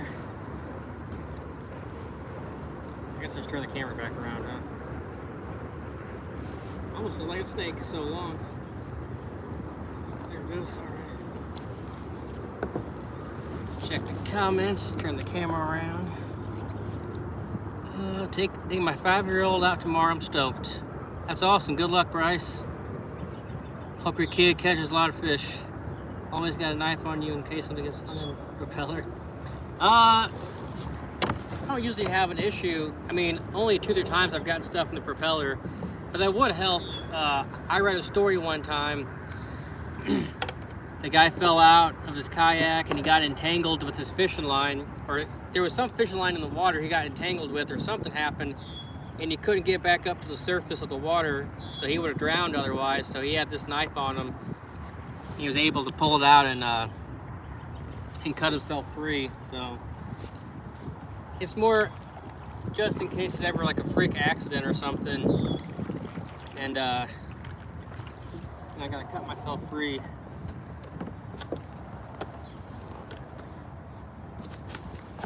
This is what it looks like.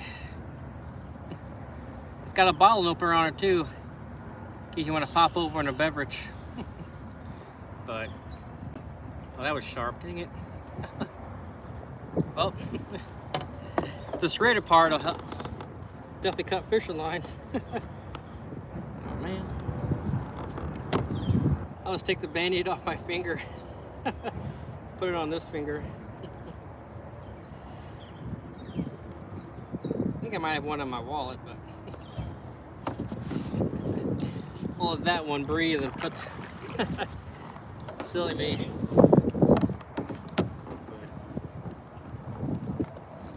And I also keep a whistle in this pocket just in case too. But I don't think it's that bad. But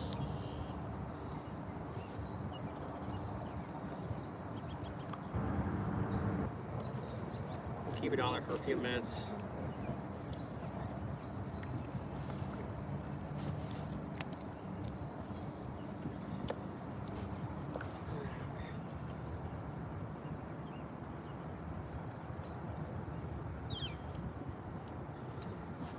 You get a little dose of comedy along in my channel, I guess.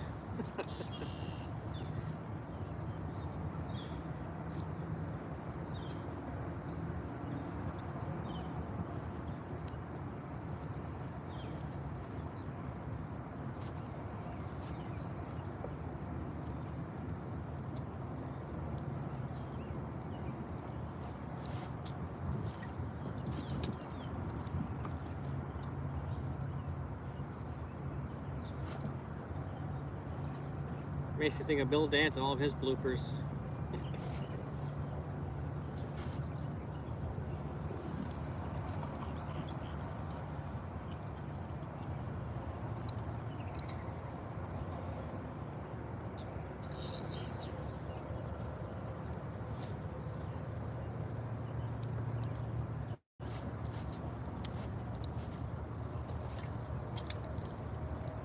Oh, got away from me.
Oops.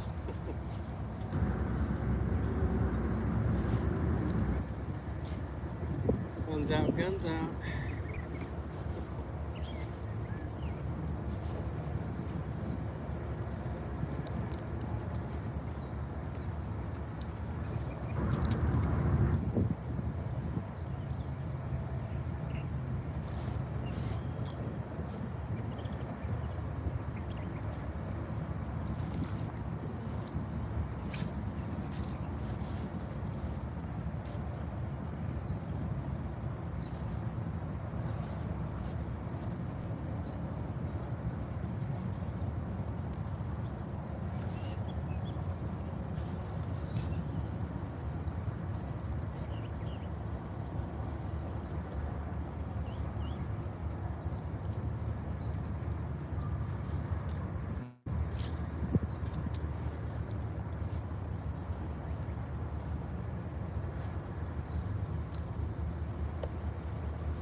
Pretty shallow back here.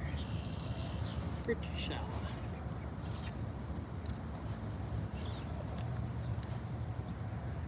I have to get turned around, get the sun on my eyeballs.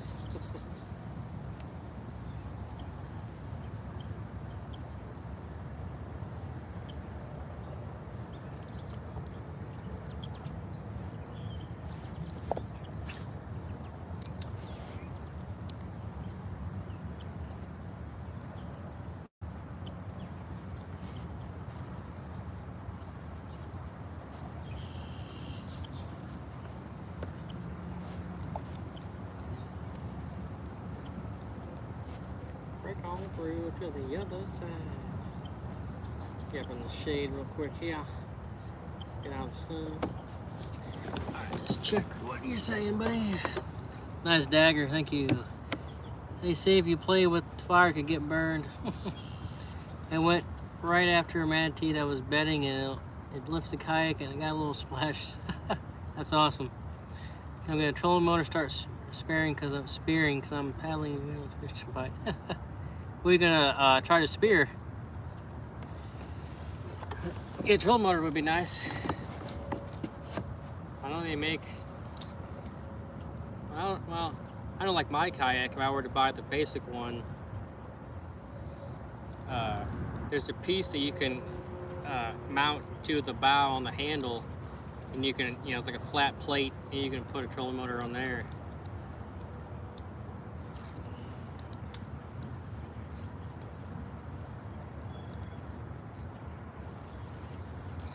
Oh, snapper, okay. That'd be cool, for sure.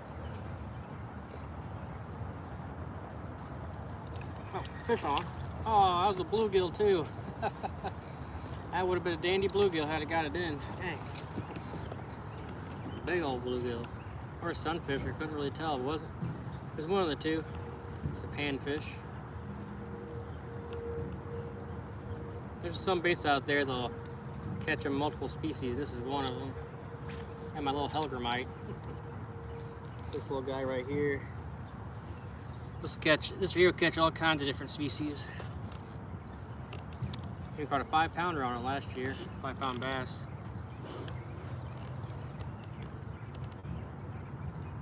Let's see, what have I caught on this bait, my hellgrammite? I've caught smallmouth, largemouth, swanee bass, shoal bass, a drum, bluegill, sunfish, crappie, maybe even a catfish. Can't remember. Can't tell if there's a boat down there or not. Maybe. Probably.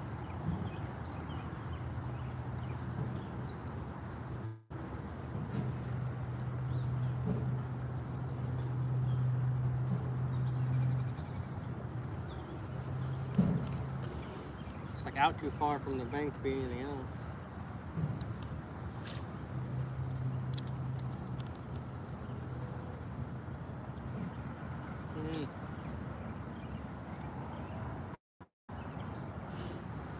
Anything that's legal and edible, fair enough. You said you're in Florida, right? And everything. I think you said you're in Florida. That felt like a bluegill. I don't know how many bluegill bit my bait today. I feel like I'm getting. I got somebody down there in the boat. I guess we'll just fish until we run into that guy, and then we'll maybe go back out.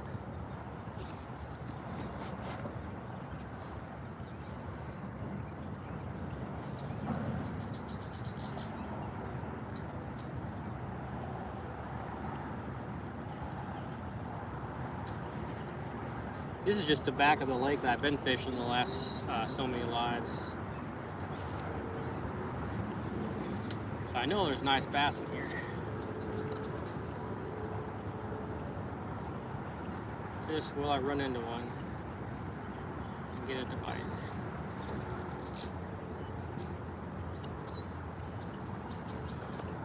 Yes, sir. What part of Florida? The south, the Panhandle? You never tell me exactly. But I like fishing in the Panhandle and farther south, there are a lot of lakes, you know, just north of Okeechobee. I mean, a ton.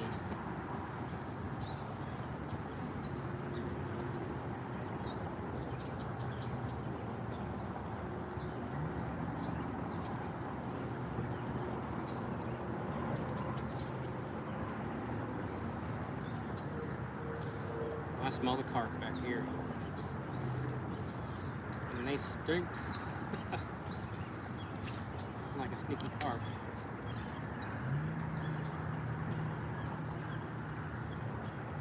I knew how deep it was back here.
Grouper season open up next month.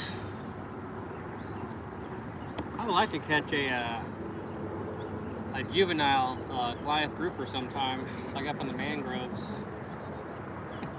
I don't need to catch one of those monstrosities out deeper, but catch a juvenile Goliath grouper would be cool.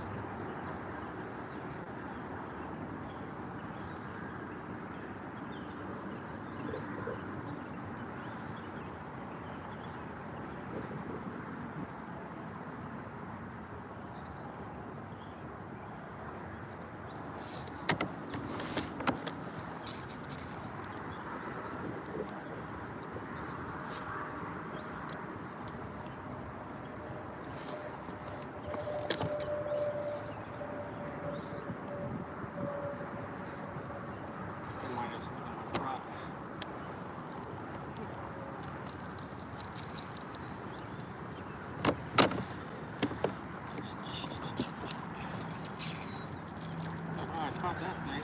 I guess because I knew it.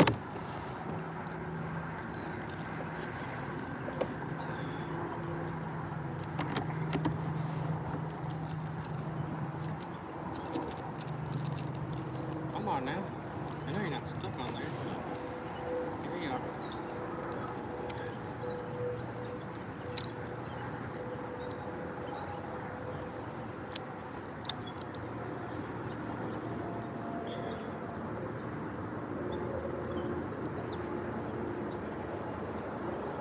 Time to put a little more scent out there.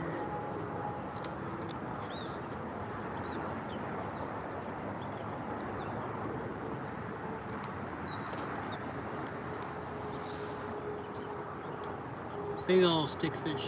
I don't know what they're playing. Oh, grouper.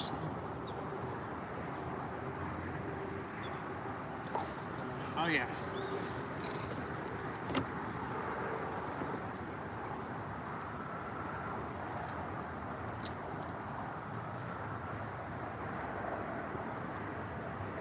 Next time I'm down in Florida, we'll have to meet up and do some fishing.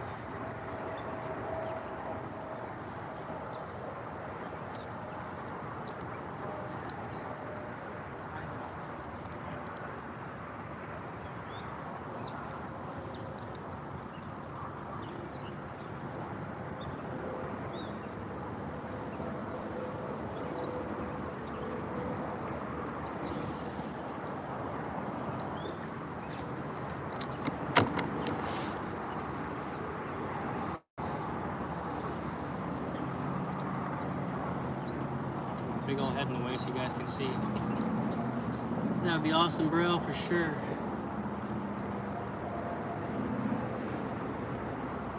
Hey, what's up, fishy things?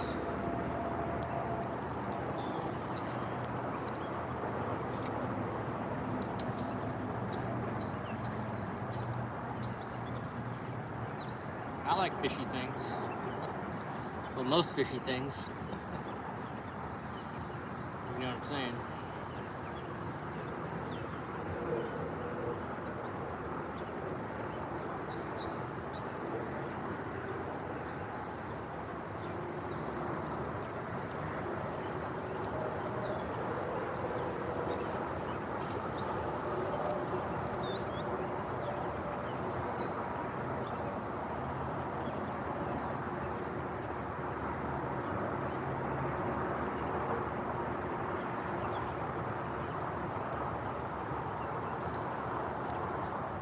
I bet they are.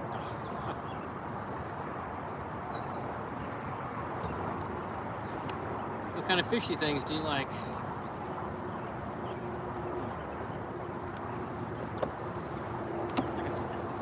It's so calm back here that, but once you get up to there, it's going to be blowing us against the wind or against the bank.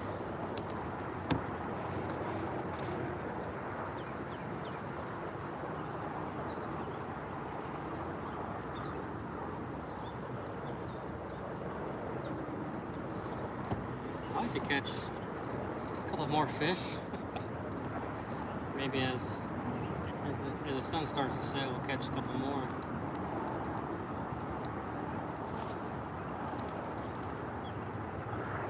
And quantity-wise, we caught quite a few, 6 or 7. Size-wise, not so much.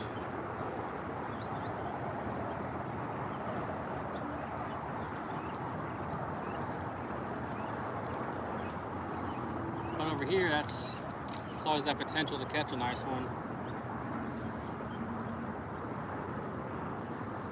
This is just the back. This is just the other end of the lake I was fishing at yesterday.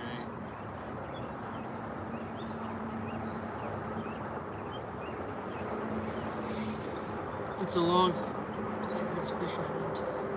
Oh, a long list. You said list. That's not what I thought you said. I'm so excited to explore with the kayak, man. Find them spots. Yes, sir. I catch fish, cook fish. I keep the fish as pets. I thought it'd be cool to keep. Oh, that brings up I guess a cool, funny story. I guess. So when I was in high school, my biology teacher was really into fishing too, and so senior year I didn't have him as a teacher. But we talked about fishing every day after school, and so there's a pond nearby the lake where I fish at most days. I don't know if there's any fish left in there or not, but I used to go there with my buddies and fish in our waders and catch some nice bass until some guy went out there and started catching them all. But anyway, I went out there one morning, I caught 2 bass, and then I took them to school with me that morning. And then I think one didn't make it, unfortunately, but the other one lived, and we put it inside of his tank, and we would feed it earthworms or night crawlers, and we feed it crawdads every day, so that was fun. And then at the end of the school year, I took them back out and put them back in the water, so that was fun. I always thought it'd be cool to keep a bass at home and feed it up and make it and watch it grow. Hey, Fishman 2.0, this coming in. Yeah, we'd have to, like I said, I'm not sure what part of Florida you're in, Zero, but we'll have to find some good spots to take our kayaks. I like to go out, to the canals and catch some snakeheads and some peacock bass or something, or tarpon and snook. Don't get excited, that was a snag. Oh man. That's pretty much when I decided to grab me a motor on my kayak is Because I was fishing the canal in Florida, like a super long canal in Florida, and I went all the way down to the end of it all day. And the wind picked up super strong. I had to paddle up against it the rest of the day. And that was not fun. I caught a snook that day and a peacock bass and Mayan cichlid and a largemouth and snakehead. That was a good day. I've got aquariums with bluegill. Oh, nice. I got a farm out in Chobe. I guess you mean Okeechobee. Teach me how to fish with a shaky head. You know what? I do have a shaky head with me. Let me see if I get it tied on for you real quick. I mean, it's really simple, you know. Shaky head, you know, you throw it out there, and you want to get a shaky head worm if you can help it. Just throw it out there and just you just kind of shake your rod tip, and that tail will, you know, kind of move a little bit. Kind of hop it up, let it float back down, and just kind of sit there and let it. You know, just like it says, just kind of shake your rod tip a little bit, you know, let the tail. I would use a finesse worm, you know, with the base made out of elastomer plastic, you know, that real stretchy stuff, because it's super buoyant, so the tail will float up, you know, nice and straight off the bottom. I use Z-Man's SMH worm and the SMH jig head to go with it when I'm shaky head fishing.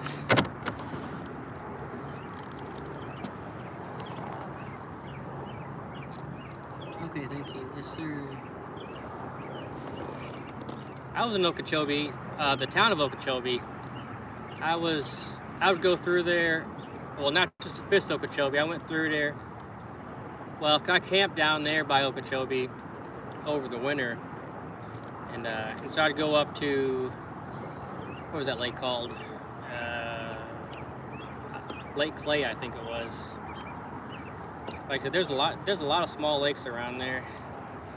You just gotta like GPS it and check to see if it's got a boat ramp on it. Make sure it's public access.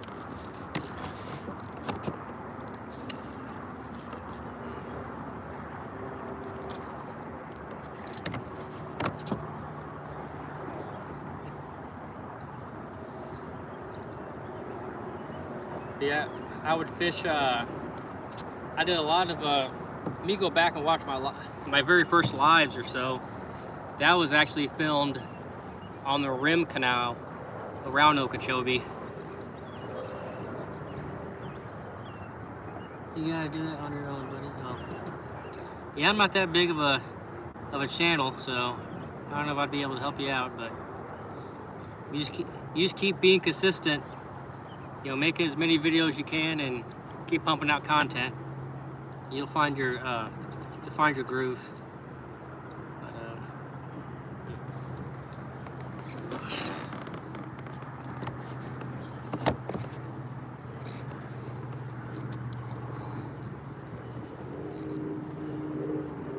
What the fish right there is.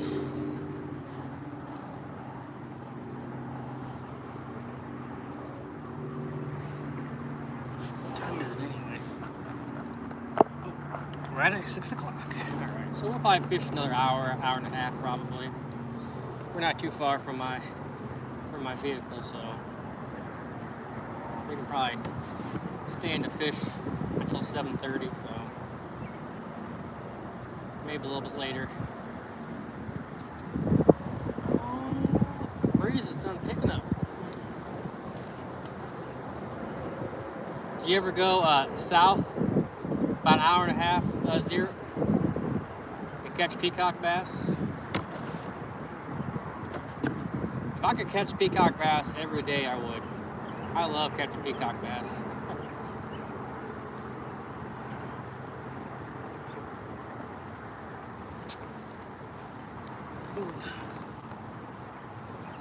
Oh yeah. My PB largemouth is 8 pounds. My personal best smallmouth's like 3.5 pounds or something.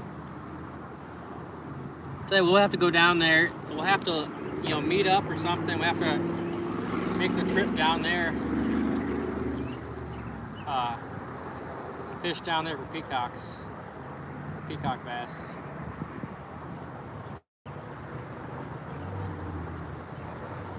I know a couple spots to catch them, so.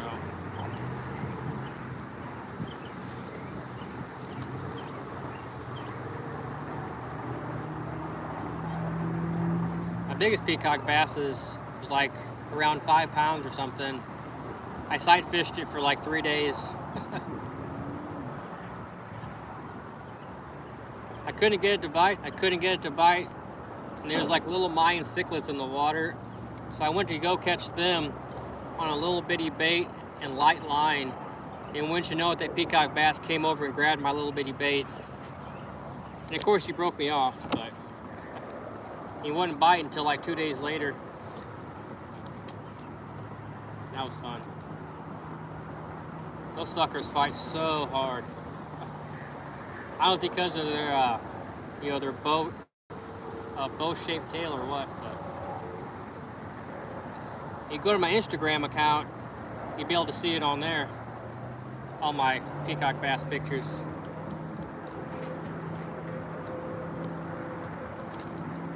My Instagram account's the same name as my channel on here, so.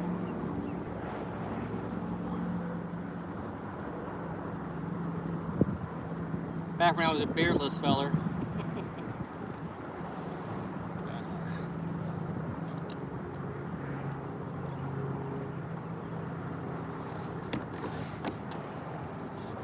Peacock bass, they like hot weather.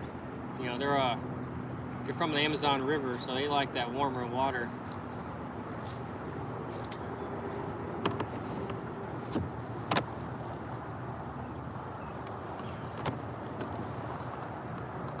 Mine is a 4.02. That is my PB. Oh, congratulations, man. Miami? Nope, a little bit farther north. So peacock bass can be found from West Palm Beach down to Homestead, right there below Miami. All along right there, you can find peacock bass. So we should probably go and check out, if you want to, we can go and check out Lake Ida. The Lake Ida, they've got peacock bass, largemouth bass, snakeheads, and they got the clown knifefish, which is a really weird looking fish. You know what that is, the clown knifefish. So that's actually where I was fishing on my live when I was catching those snakeheads on topwater frog. You can go back and watch that, but that was fun. And I got it. Maybe my PB snakehead, I got that sucker all the way up to the kayak on my live, and I didn't have a net with me that day, so, and they got teeth, as you may know, so I didn't want to grab it, and it broke me off right at the kayak. But that thing was a beast. Because my biggest snakehead's like right around 3 feet, maybe 33 inches or something, and it was 9 pounds on the scale. Even though they're invasive, I love catching snakeheads because they're so aggressive. I take like a liter of braid, put it on my line, and I take a Z-Man topwater frog toad. I just work it right across, right through the grass, and those suckers will chase it down and hammer it. It's so much fun. So much fun. And they're good to eat too. The big one I caught, I ate it. I don't eat fish a lot, but I ate that fish. Fed me for 2 days.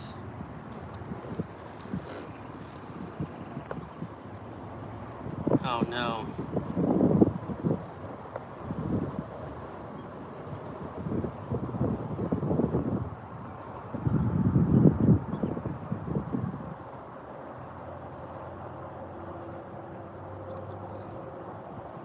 You should try to fish at Gunnersville. Yeah, I thought about it. I was down in Alabama around Birmingham last year, or last May. I went down there to catch a certain species of bass called the warrior bass and the Cahaba bass.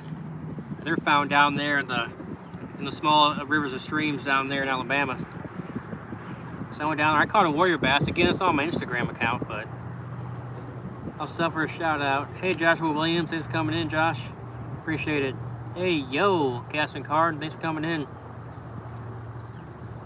If I thought about going down to Gunnersville, to catch some of those big old Alabama bass. Those Alabama spots. Just like cichlid from Africa, yep.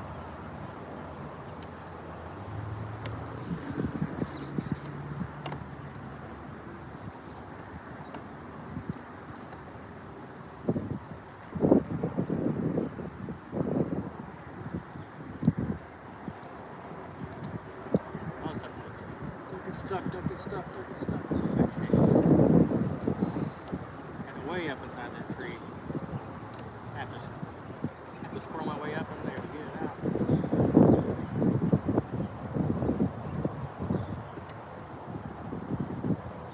Stuck on this tree right here, man. To stand up and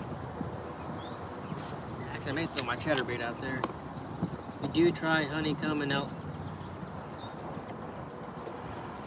You can fish at a campground. What in the world?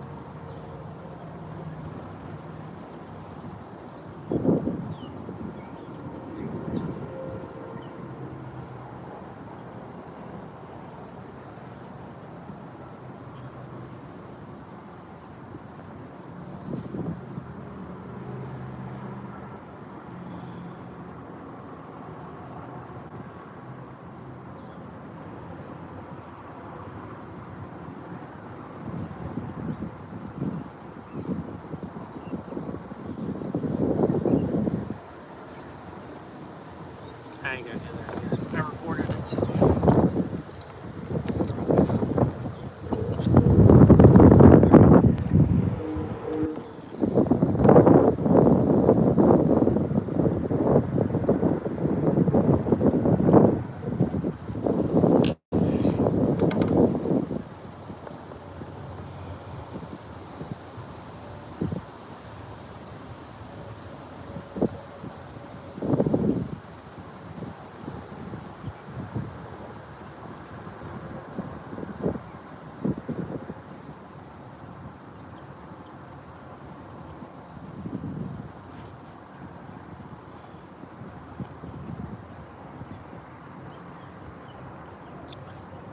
I do have some mods in here. I'm not sure where he went.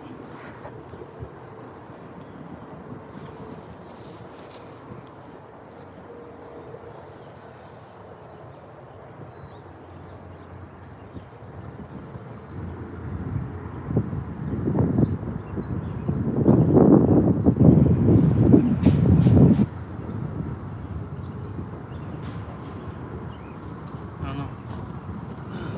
Guess I'm gonna throw my chatterbait. If it happens again, I'll mod you up if it happens again real quick. But hopefully it'll stop now.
All right, thanks, Fisherman 2.0. I appreciate that.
tonight.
Just keep going down.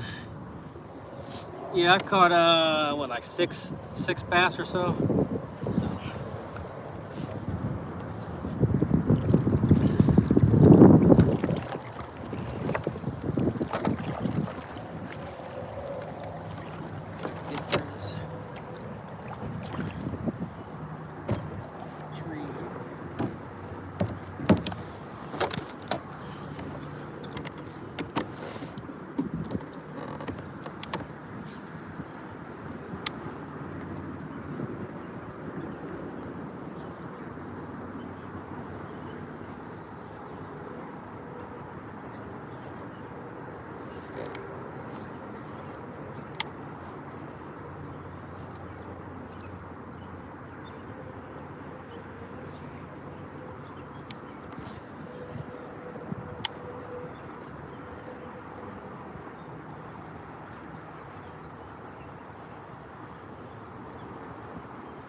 Welcome back, Beck.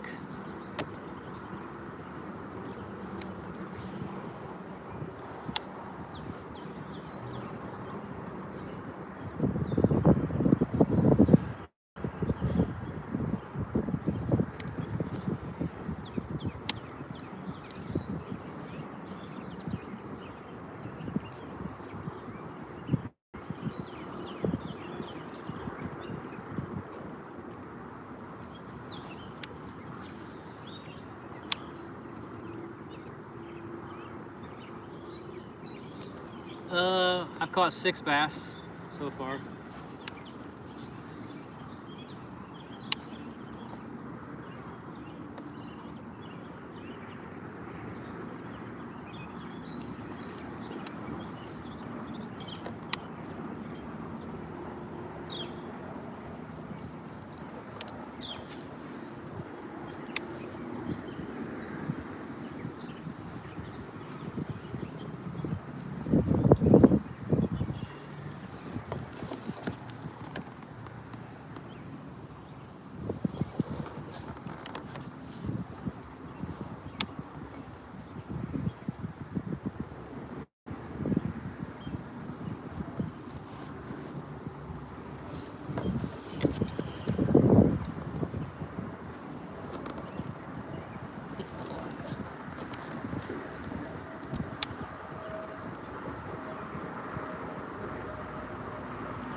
I'm using, this is a 6'8", medium heavy Johnny Morris Bass Pro Shop Signature Series rod, bait cast rod.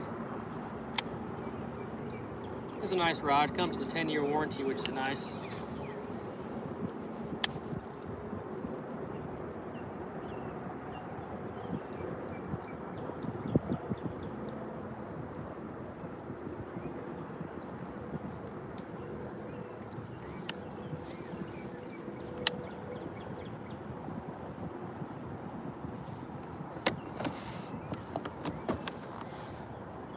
Oh, nice.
Yeah, remember High Road Fishing? Thanks for coming back in. I appreciate that.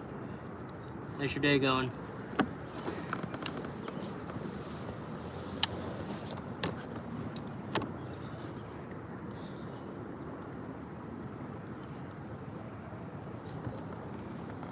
Hey, how's it going? Thanks for coming in, Ross.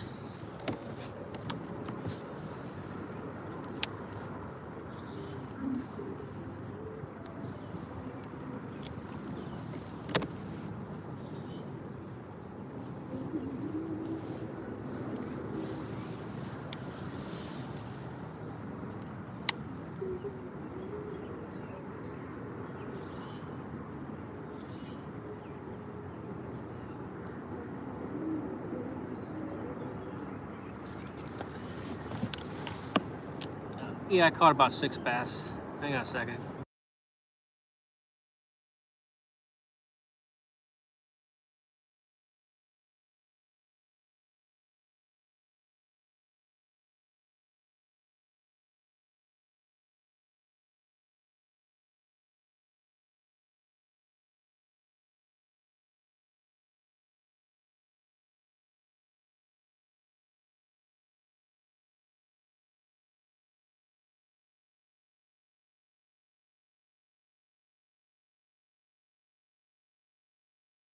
Sorry about that. I thought someone was playing music.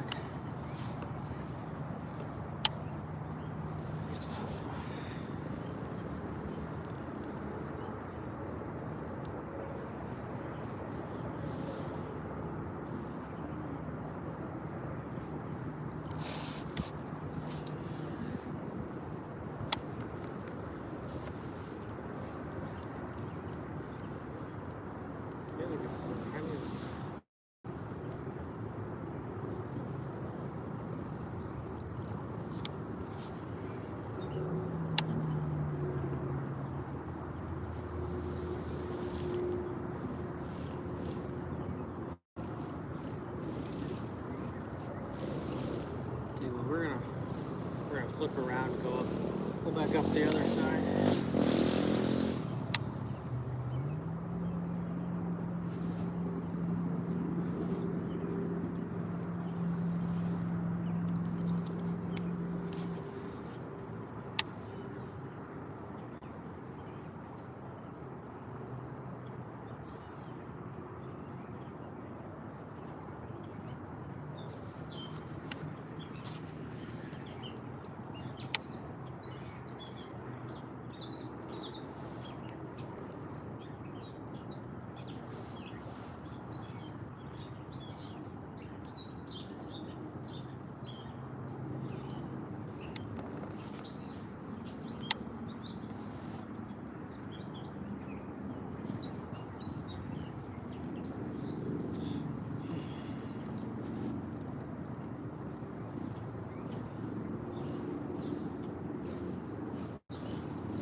pterodactyl.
Hey, thanks for coming in. How's your day going?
What am I thinking with?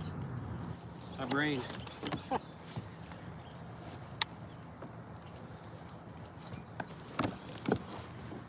Oh, what am I fishing with? Right now I'm throwing a chatterbait. Just a little chatterbait. I think it's like a 3/8 of an ounce. Sexy minnow or whatever this color is.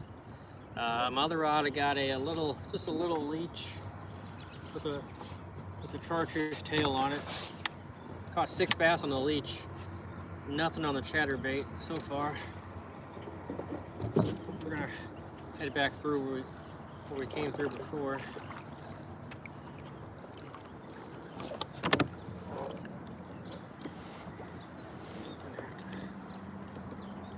Yeah, I'll answer your question here in a second. Try to push on through this spot right here.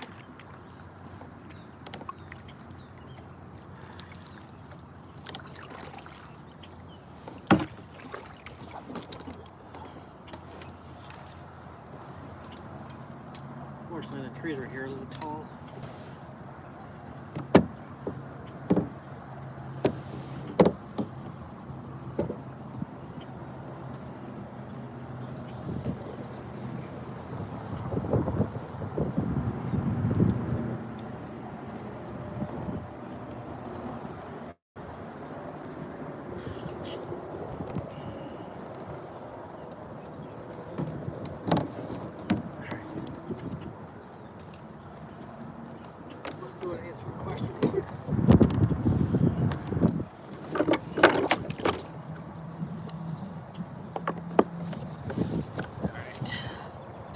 one behind you.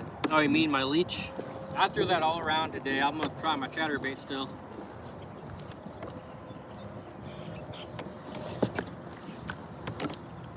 But tune in next time if you want. I usually throw that, you know, for the most part. We're gonna, what we got here? Hey, what's up, Landon? Thanks for coming in, Landon. Yep, I threw that other bait all day today. So, all through here, so I'm gonna try a different bait through this area.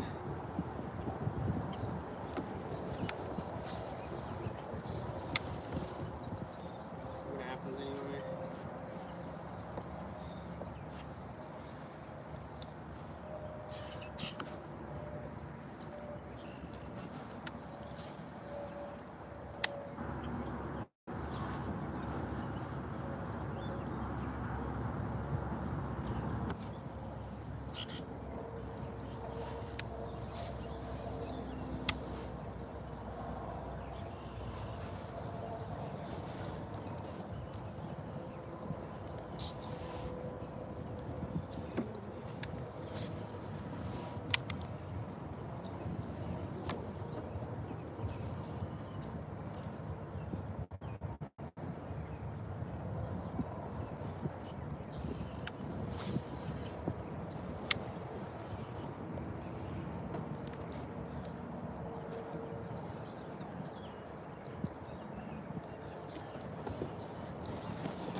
I'm going fishing in the pond. What should I throw? Try around trees with the chatterbait. That's what I'm doing, buddy. Is that a Shimano? Nope, this is a Johnny Moore's Carbon Light bait caster. Trying to fight the wind as I answer you guys' questions.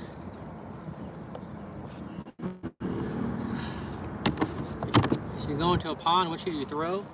I would probably throw, well, being a pond, probably something smaller, on the smaller side, like a Ned rig, or maybe a smaller spinnerbait would probably work pretty good.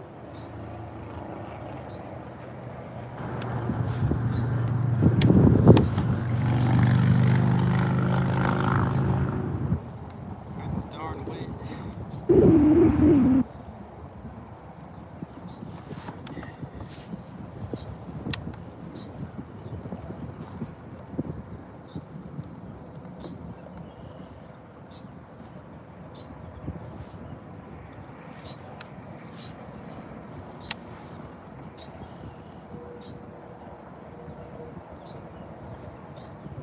See, I used to fish a pond. I used to throw, years ago, I used to throw a little chartreuse white spinnerbait, double willow blades. I'd throw a lipless crankbait in the water, especially a red craw this time of year. I'd throw a weightless Senko worm or stick worm. Just a small little bitty bait I throw in the water once in a while. In the evening, I throw like a top-water frog or a buzz bait. But that's a pond I used to fish. Base price is like $130, but you can get it on sale sometimes for under $100. All right, thanks for subbing, Landon. I appreciate that.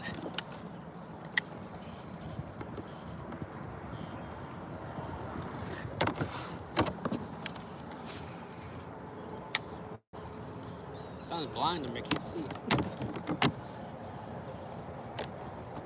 I'm about to go to the opposite side and fish away from the sun.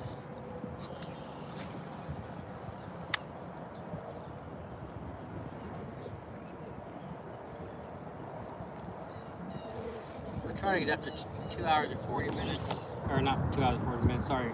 Up to 4 hours before I have to hop off. It's 240 minutes. Another 20 minutes or so. I'm sure we got at least that before we get done for the day.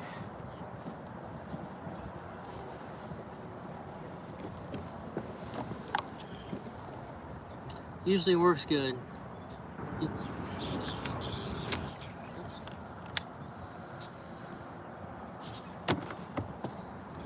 You're going to tune in next time. Jackson. I'll be throwing that bait behind me like you were saying. Either start off the day or go back and forth with that type of bait. If I'm going to be fighting the wind, I want to throw something I can reel back in and cast back out real quick enough.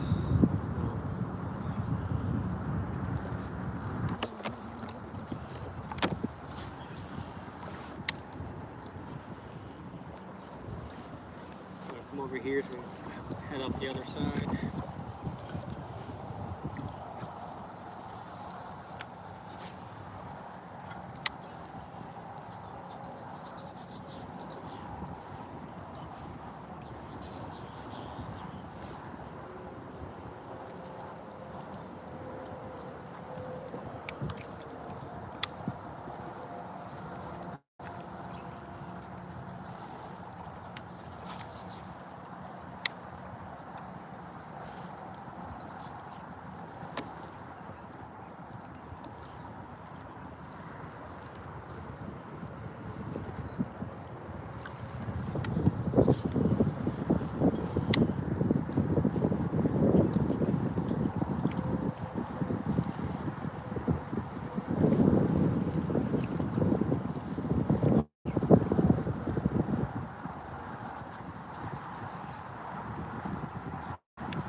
Check your message here in a second, Jackson.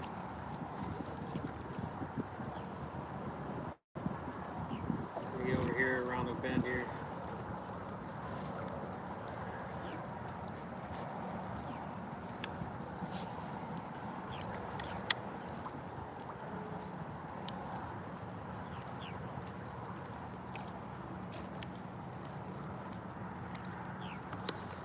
I'm surprised I picked up one bass on this, but we'll have to see.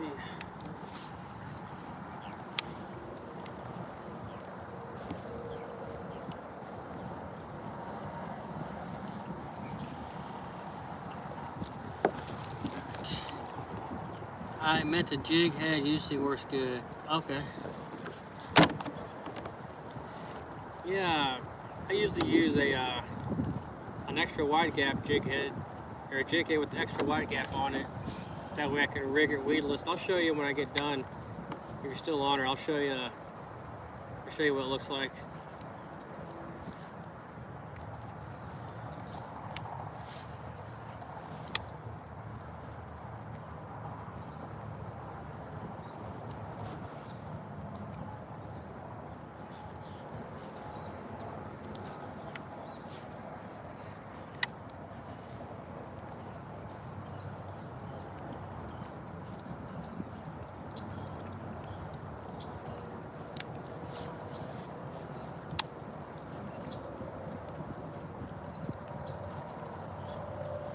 Now the sun's gone away. It's kind of, I wouldn't say it's chilly out here, but it's nice and cool out here. Ain't bad.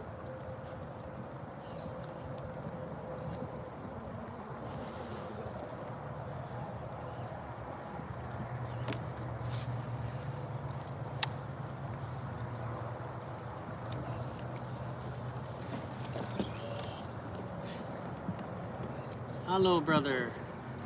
Hey, thanks for coming in. Guess I can toss something here and see what happens.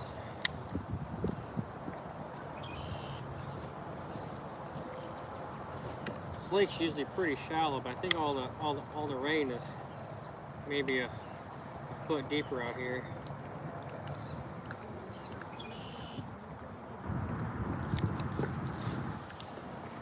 Patience is key.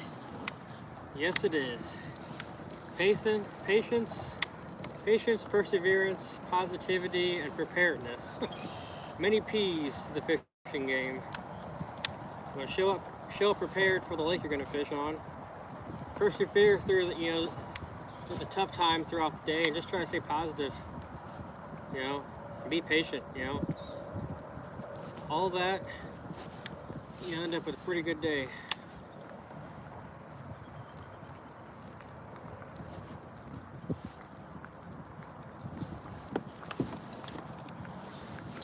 Try without the worm on. Oh, you mean my chatterbait? Now I'm gonna keep that on there. That adds a little extra kick.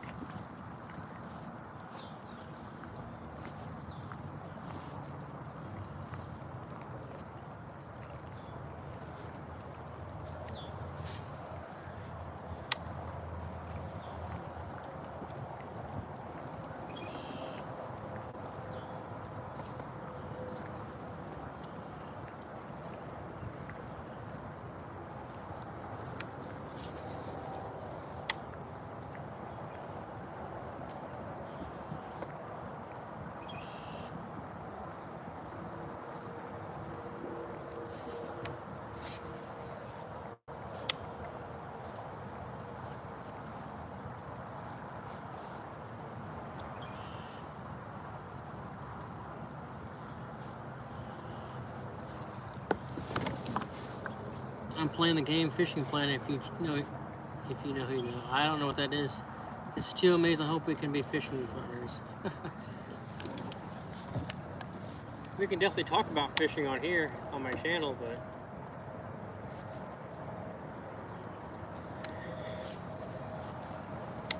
you're probably too far away, buddy.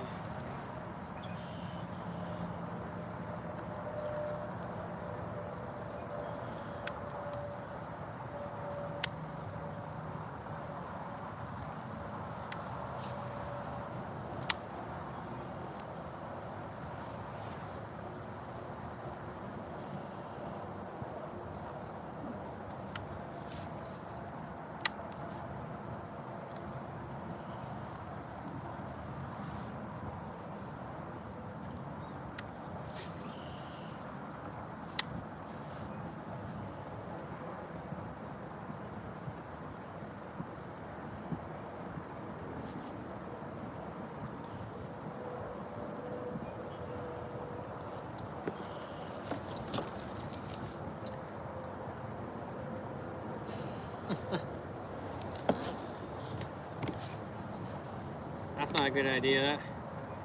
That worm only has a 1/16 of an ounce weight on it, so I wouldn't be able to cast it very well.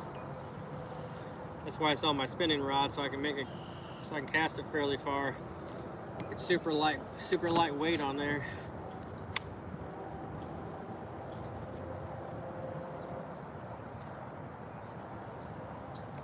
I don't really like throwing anything less than 3/8 of an ounce on my bait caster. I can get away with 3/16 of an ounce on my bait caster, but anything under 3/16 I throw on my spinning rod.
Lighter baits I put on my, yes sir.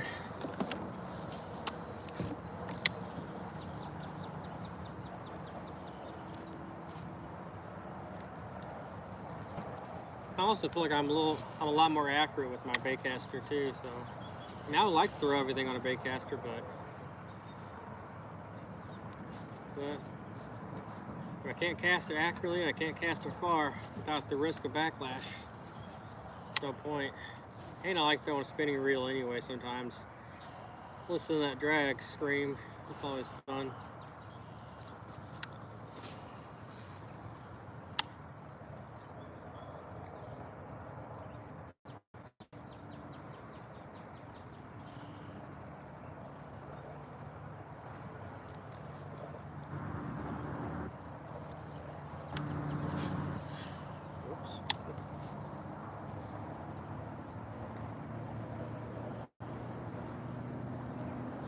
The sun's out of my eyes now.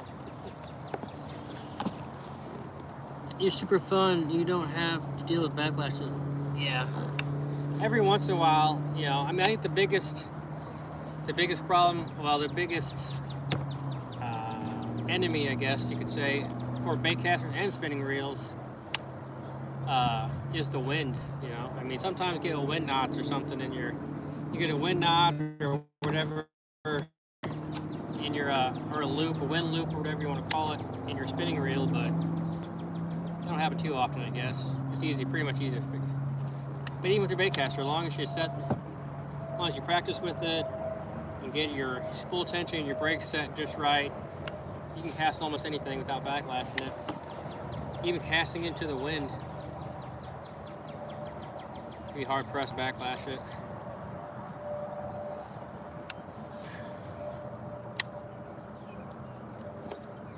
And backlashers are fine. It's the bird's nest that that are terrible. You get you a bird's nest, you better hope you get an extra line with you. You'll be sitting there cutting it out. Like I said, you practice with it, get a lot of experience, and you hardly ever backlash. Then it just becomes a professional overrun.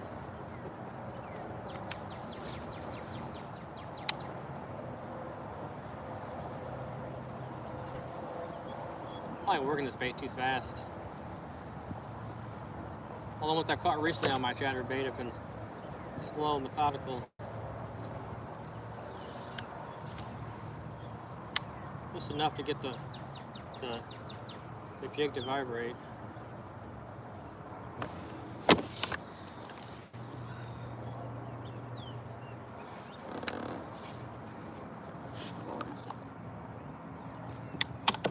I guess I can go ahead and unplug my battery pack, I guess.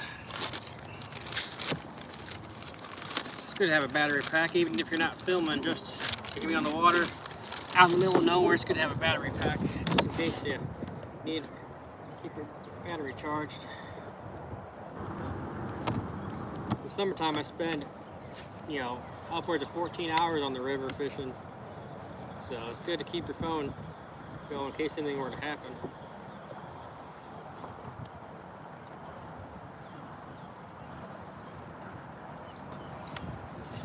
It smells floral over here. I guess this tree's blooming. Feels like a flower shop over here.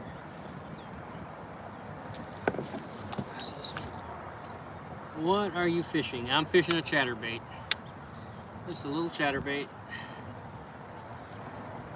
This is Z-Man chatterbait, the old bladed jig.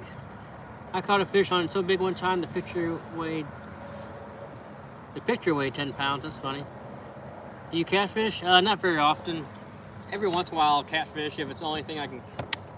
Like if it's the only thing in the water or something, I may catfish. If I'm just trying to sit there and watch my line, I might catfish or something, but when I catfish, I use a hot dog. So I go by the dollar store, get me a cheap pack of hot dogs, and put them on a circle hook and throw them out there. What brand fishing reel? This is Bass Pro Shop brand. This is their Carbon Light Tech reel. This 8.3 to 1 gear ratio is what I use. So, nice and light, which is nice. It only weighs like 6.5 ounces or something. That was a snag. There's like a log right below the surface there. Didn't see it. I was hoping we were going to catch one more before we got done, but it may not happen. At least we caught 6, I guess.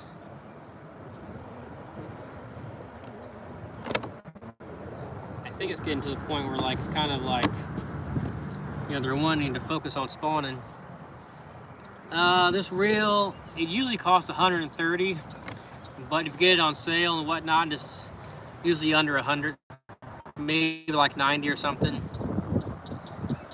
Here's a secret use crappie. I just saw a video of somebody using a big old crappie for catfish. I think I'd rather use crappie to put it in the grease. I know some people will get like Kool-Aid and stuff and take some cut bait and make a little concoction for catfish. Use Kool-Aid. Use a spinning reel. I'm almost done now, bud. But if you come in tomorrow on my next live, I'll use my spinning reel. I'll definitely start off with that tomorrow if you want to come back in and watch. I should be back on here tomorrow afternoon about 3 o'clock here in the Midwest. I'm not sure where you're from, Jackson, but it'll be about 3 o'clock here. I'll be fishing tomorrow. Hey, where you been, Zero?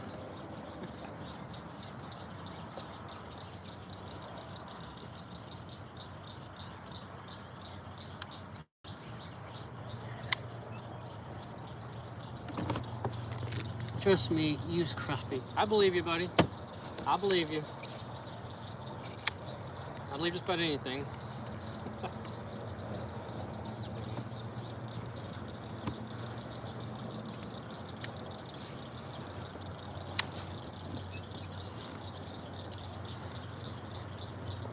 Where are you from? Are you from the United States?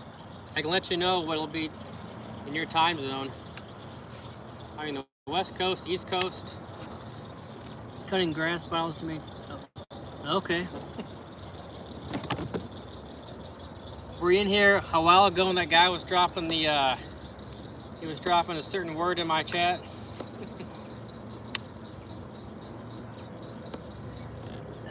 Okay, so then it'll be about 4 o'clock over there for you tomorrow. It'll be 3 o'clock here, but 4 o'clock where you're at. Somewhere around 4 o'clock. It might be earlier, it might be later than that, but right around 4 o'clock there.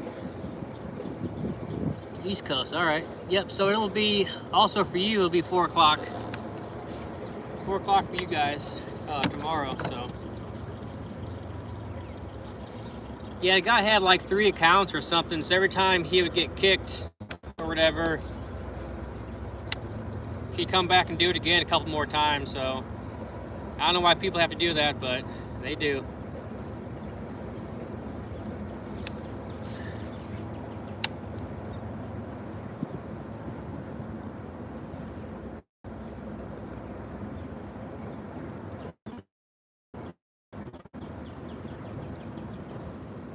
Looking forward to seeing you here again, Jackson. I appreciate you coming in today and watching and asking questions. We're gonna fish for a couple more minutes, I think.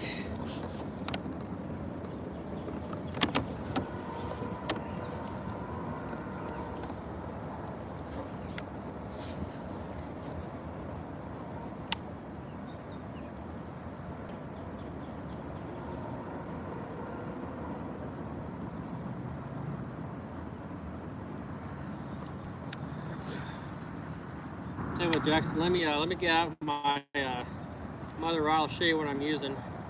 I'll be using it tomorrow for sure, probably. So I got some grass on here.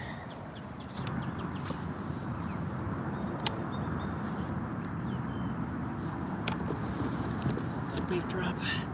My PB is 8 pounds, largemouth. No rain yet? Nope. It's pretty much no clouds now. It's all sunny out here, or it was sunny. Now the sun's going down, but I can help moderate if you'd like. Oh crap, I thought you were a moderator. I'm sorry. Yeah, let me go ahead and make you a moderator, I guess. I don't know why I thought you weren't, or I don't know why I thought you were a moderator.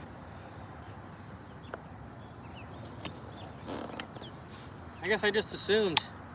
I guess I didn't notice that you didn't have a blue, what is that? That's on there for moderators. A blue something, I forget now. A blue wrench, that's what it is.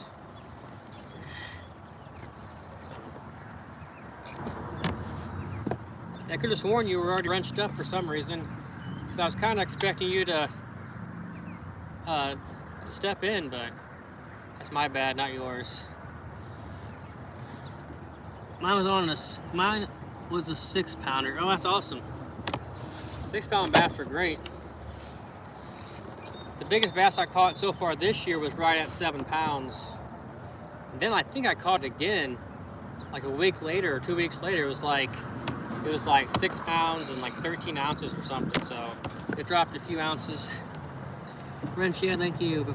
Brother, I got you. I appreciate that. It means a lot. I know not everybody can be in here as a mod, so it's good to at least have one moderator in here. So I appreciate it.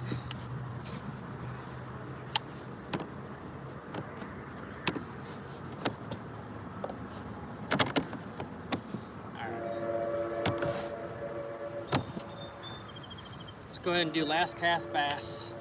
Go right over here. So you can get one on the last cast.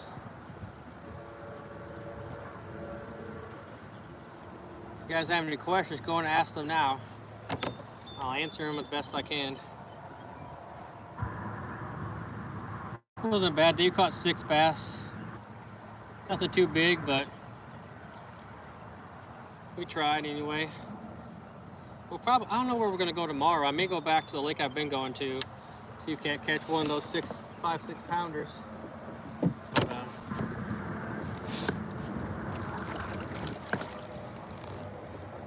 where'd I get it and how much? So there's this, well, I went online, but the store is down in the Ozarks, I believe, but they're called Eco Fishing Shop. So they have an online store. They usually have sales going on and stuff, but I bought mine from there. They got good prices out there.